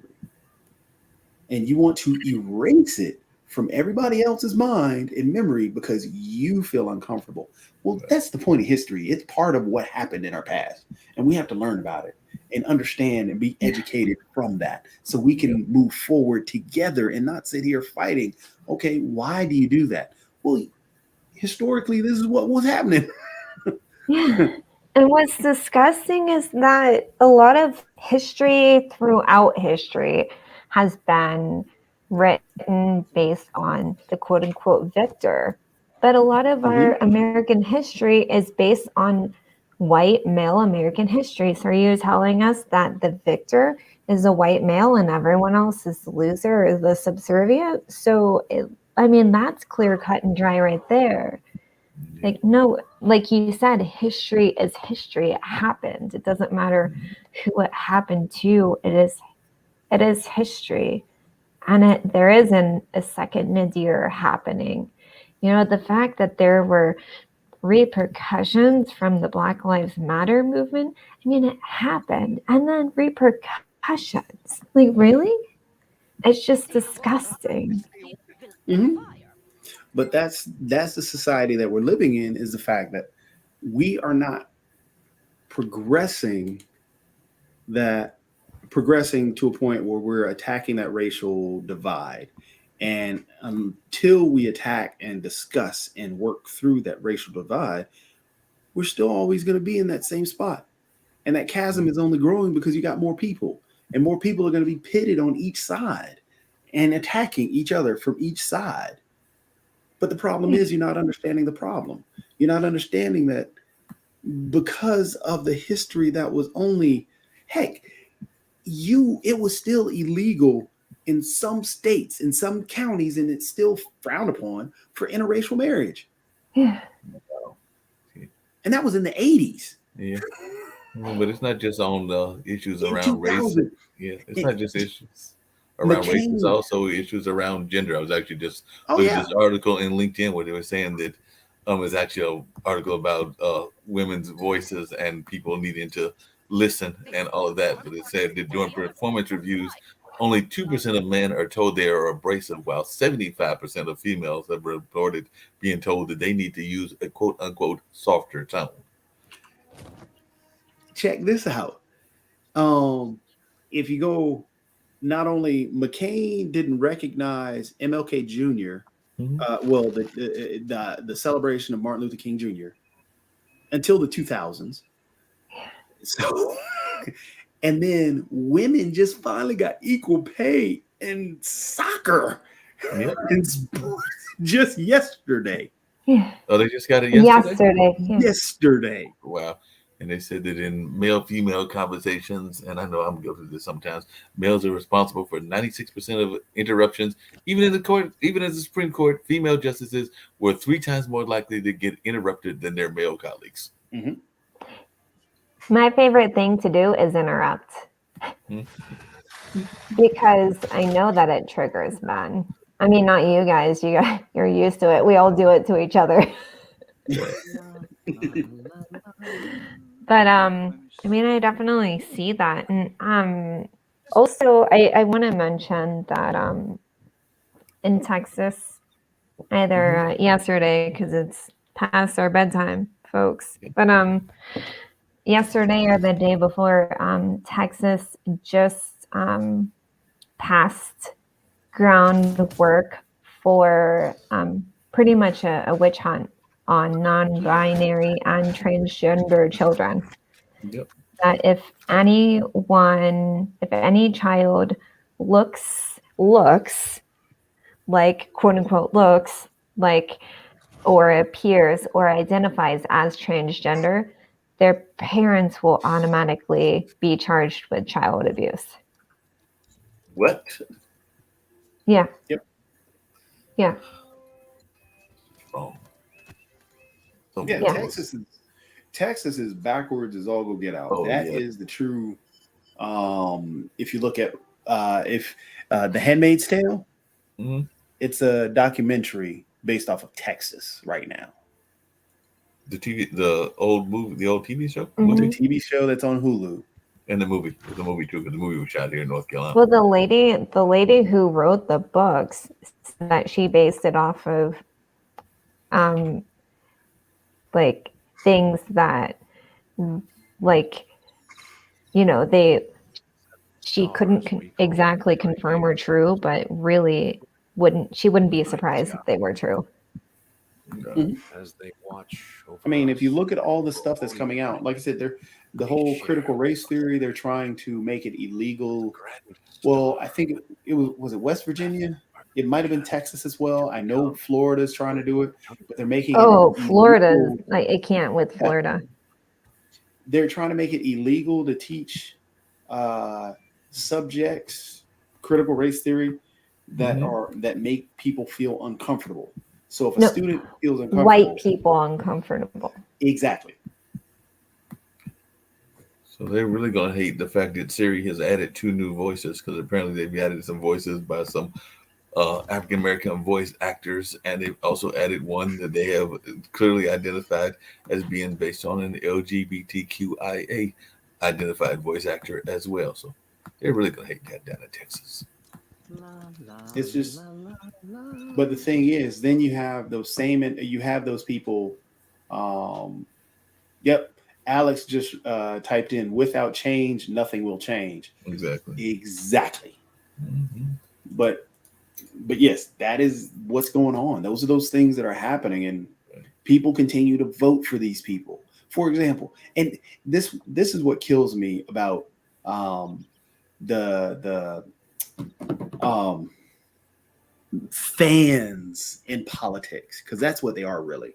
Because once they dig in, they're fans of their team, and that team is the GOP or Trump and stuff like that. And you have tribalism. Mm-hmm. So, for example, right now, Russia is about to go to war and attack the Ukraine in an illegal war. Trump 2 days ago called him a genius. Exactly. And those same Trump voters and Trump supporters are still on the Trump bandwagon, yet they're claiming, oh, Biden should do better at protecting Ukraine. You're championing the guy who's backing Putin and complaining that we're not protecting Ukraine enough. That is a fan. That is tribalism to the fullest. And it's getting worse and worse because they're just so blind. But yes, that it sucks. Oh, it does. It definitely does.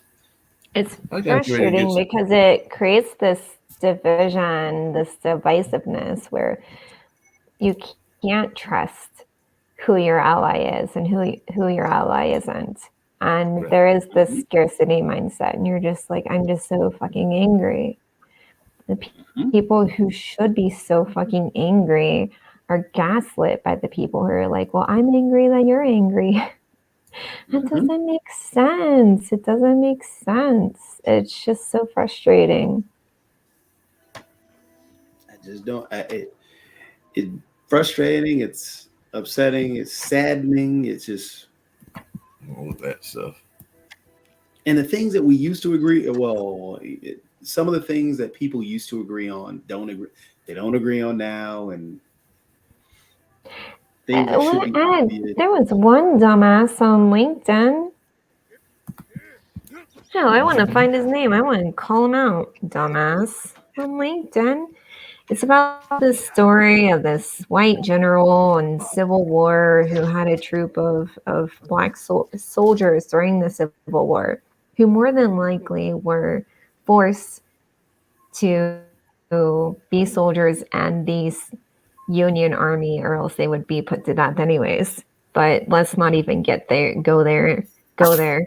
But I guess they all died in this one battle, and it's the story, whatever, and like that's fine. But it was weird because it was like told as a Black History moment, but I'm like, but you're telling it about a white man. So that doesn't make sense. And then two, he said, and Democrats are still playing the race card. I'm like, first of all, the parties were switched back in the day. Right. And it was after the Civil War that the Democrats actually had the philosophy or ideology that they did. And Republicans, that was when they switched ideologies. And they were like, well, you have those beliefs, I'm going to be a Republican now. So like that didn't make sense, but like, and there are people still commenting, I'm like, and your comments are still racist. Like I have no issues being jailed by LinkedIn. I'm like, every single one, I'm like, and your comments are racist. It just boggles my mind that people just don't see that. Just, it's like this heroism. Like, step back and look at the whole scope. I don't get it. Everyone, like you said, everyone's just ready to just assign themselves to this party. And like, I don't even believe in the Democratic Party. Sure as hell don't believe in the Republican, but it's like that tribalism or that fangirlism, honestly. That's exactly what it is. I would have no problem. I know it might be hard to do, but I would have no problem with an actual legitimate, able to work third party, because a lot of the two parties, the Democrats and the Republicans, are very similar to each other, and a lot of them are beholden to the lobbies and other special interests. So I just wish there was an actual viable third party. I voted for Gary Johnson just because he was third party, but then Trump got elected, so I was very sad about that. So the product is yes, we don't have a viable third party. That is a huge thing. But on top of that, the idea, the notion that, okay, well, since we don't have a viable third party, I'm going to force in a viable third party. That one's not going to help until we actually develop on a local level a true third party. And that's a lot of people jump in at that top level, especially on the third party ticket, thinking, hey, we're going to get in. That's not the way that it works. You've got to start off at the ground level. If you have a viable ground level third party, then you can create somebody for a national part or a national ticket. And until that happens, we're never going to get a viable third party because people keep jumping in at the top, and you have strange, crazy representatives at that top, like what's her name, who was ended up at Putin's table along with what was her name? She was running on the Green Party ticket. I've forgotten. Jill Stein. Oh yeah. Nut. She was a nut. But the thing is, Yeah. people jumped on her because she was third party. Third party. Libertarians are no more than just the actual GOP. They're just conservative GOP, just under a different title. Because if you look at everything that they voted for and everything that they push for, they jump onto the same ticket. So, and then and I will say the big difference between like the two parties, yes, they're beholden to a lot of lobbyists, and that's a problem. But the big problem is you have literally one party who is legitimately promoting individuals that push the racist ideology, Klan propaganda. I mean, just all the bigoted stuff. Marjorie Taylor Greene, how many times must she be sanctioned before we realize she truly is a bigot? At what point do we take out Larry Gohmert and understand that all he keeps pushing is racist ideologies? Yeah. The dude in Ohio, what's his name that they keep putting up? What, DeWine? The one who should have gone to jail for rape. He was part of that Ohio State case. Oh, Yeah. So he didn't actually rape anybody. What ended up happening was he was actually there when the whole case was going down. And He was compliant. Yes, he was compliant in the situation. He should not be in office. Mm-mm.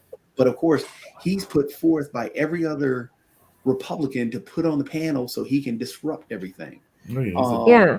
I mean, libertarians, all they are Republicans who approve pot smoking. That's all libertarians are. Exactly. You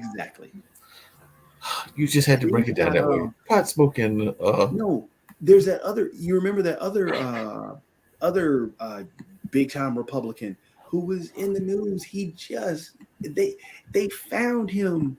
Well, he didn't go to court yet, but they found that he was sending texts to an underage girl. But he's still being put up in front of everybody as if he's innocent, and going around the country with Marjorie Taylor Greene doing the same dumb thing. But they're both pushing racist stuff, bigoted stuff, anti-Semitic stuff. But they're getting voted in on a regular basis by that same the same GOP followers, because of tribalism and because people decided that rather than vote for what's right, I'm just going to vote for my team. It's a shame. Then Whoopi Goldberg makes statements that she learns from. Totally took an L on that one. She gets suspended, right? She gets suspended for 2 weeks. But I still believe if what's her name? What's her name? Behar. Oh yeah, Joy Behar. Joy. She were to say something about another group, that she wouldn't have been suspended for 2 weeks. Oh, by the way, it was Matt Gaetz. I couldn't remember his name, but yeah, he's currently under investigation for allegedly having sexual contact with a 17-year-old girl, as well as paying and or giving gifts to underage girls for sex. That's Matt Gaetz. Yeah. But yet he's put up and championed around as, hey, this is the Republicans we like. Yeah. I'm sorry. I saw something else that caught my eyes. It was unusual. How do you work in law enforcement and not know that the DEA is going to bust you if you decide to do drugs? Because apparently a Raleigh police officer got arrested by the DEA today on drug charges. Well, you know. Was he in the drug division? Let's hope not. Let's hope he was like on traffic or something else, because he was on the drug division. That would really be bad. I mean, what if he accidentally had contact while on the job, got hooked, and then just freaking out and needed that? fate of the I don't world hinged know. upon one person's It says the arrest came after federal and local authorities were scheduled to have a press conference to discuss a case involving the distribution of cocaine. So apparently he was distributed.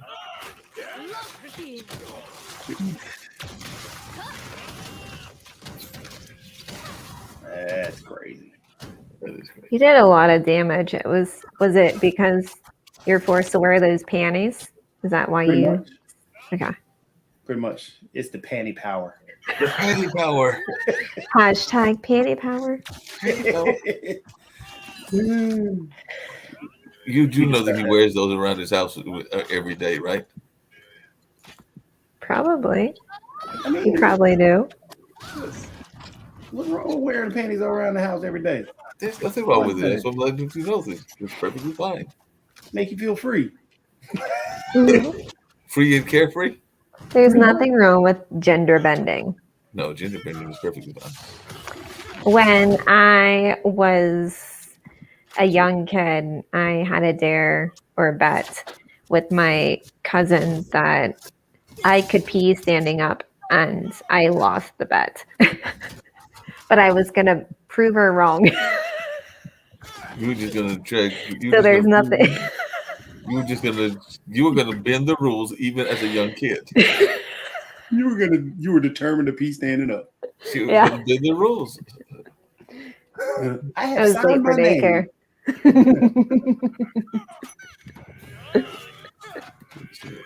She was like, I don't care what they said. I am determined it's gonna happen. It is going to happen because I'm Kara Olker.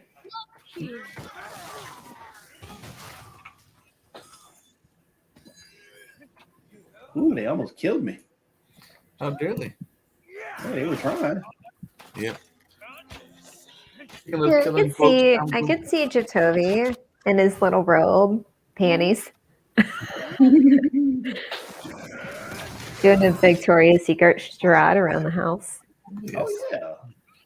Shoes. Put the high heels on. You know, do my thing. I need pictures. Oh Lord. That's where they went. Oh, Jatovi, they were that's where- you? They were you? Jatovi, that's where they went. Oh, You stole my heels. How dare you? looking good, Mark. That's where they went. You stole my heels. I can't believe You you know. got them. I had to. You know, they were nice. I was trying to figure out where they were, and you took them. Oh, I'm stuck in the corner. How am I stuck in the corner? Now I know. Been trying to figure that out. Okay, more pictures of the squish baby. No, when I send you this picture, you'll know why. Uh-oh. Oh my gosh.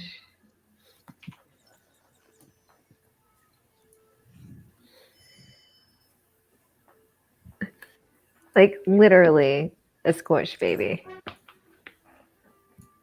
I hate to abandon you two, and I know y'all can stay up forever because I know that even Kara doesn't believe in sleep, but I do have the great kids in the morning, so I'm about to check out. And since you are probably going to go all the way till 2 in the morning or 3 in the morning, just going to let you know. Because I know you, Jadobi. You'll be still here at 3 in the morning. I'll wake up in the middle of the night, go get me a midnight snack, and I'll pop on the link, and I'll be like, there's Jadobi. He's still on.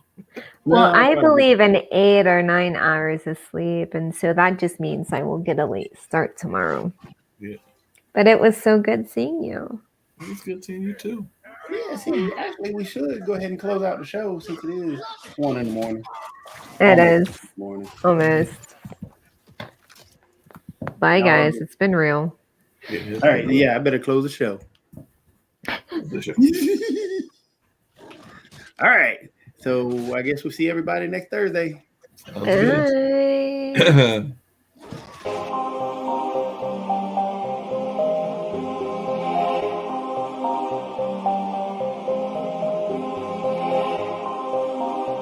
Being able to represent yourself as who you are helps others to speak for themselves.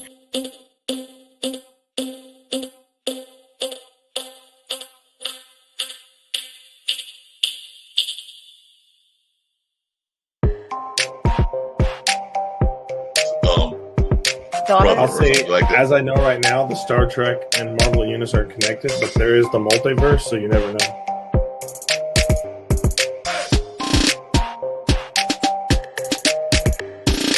Who's her? You know her. Don't pretend you don't. I know her. I've known her my whole life, literally.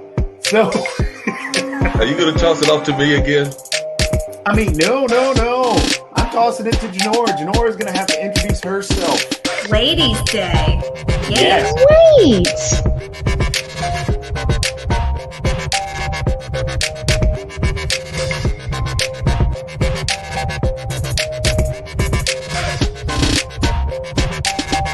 I don't think there's a video game that simulates what it's like to have a family. Definitely simulation game. Are you kidding? I get left burned on fire. My mom leaves the stove on. That ain't a family. My house burns down half the time. That's exactly what that's supposed to be.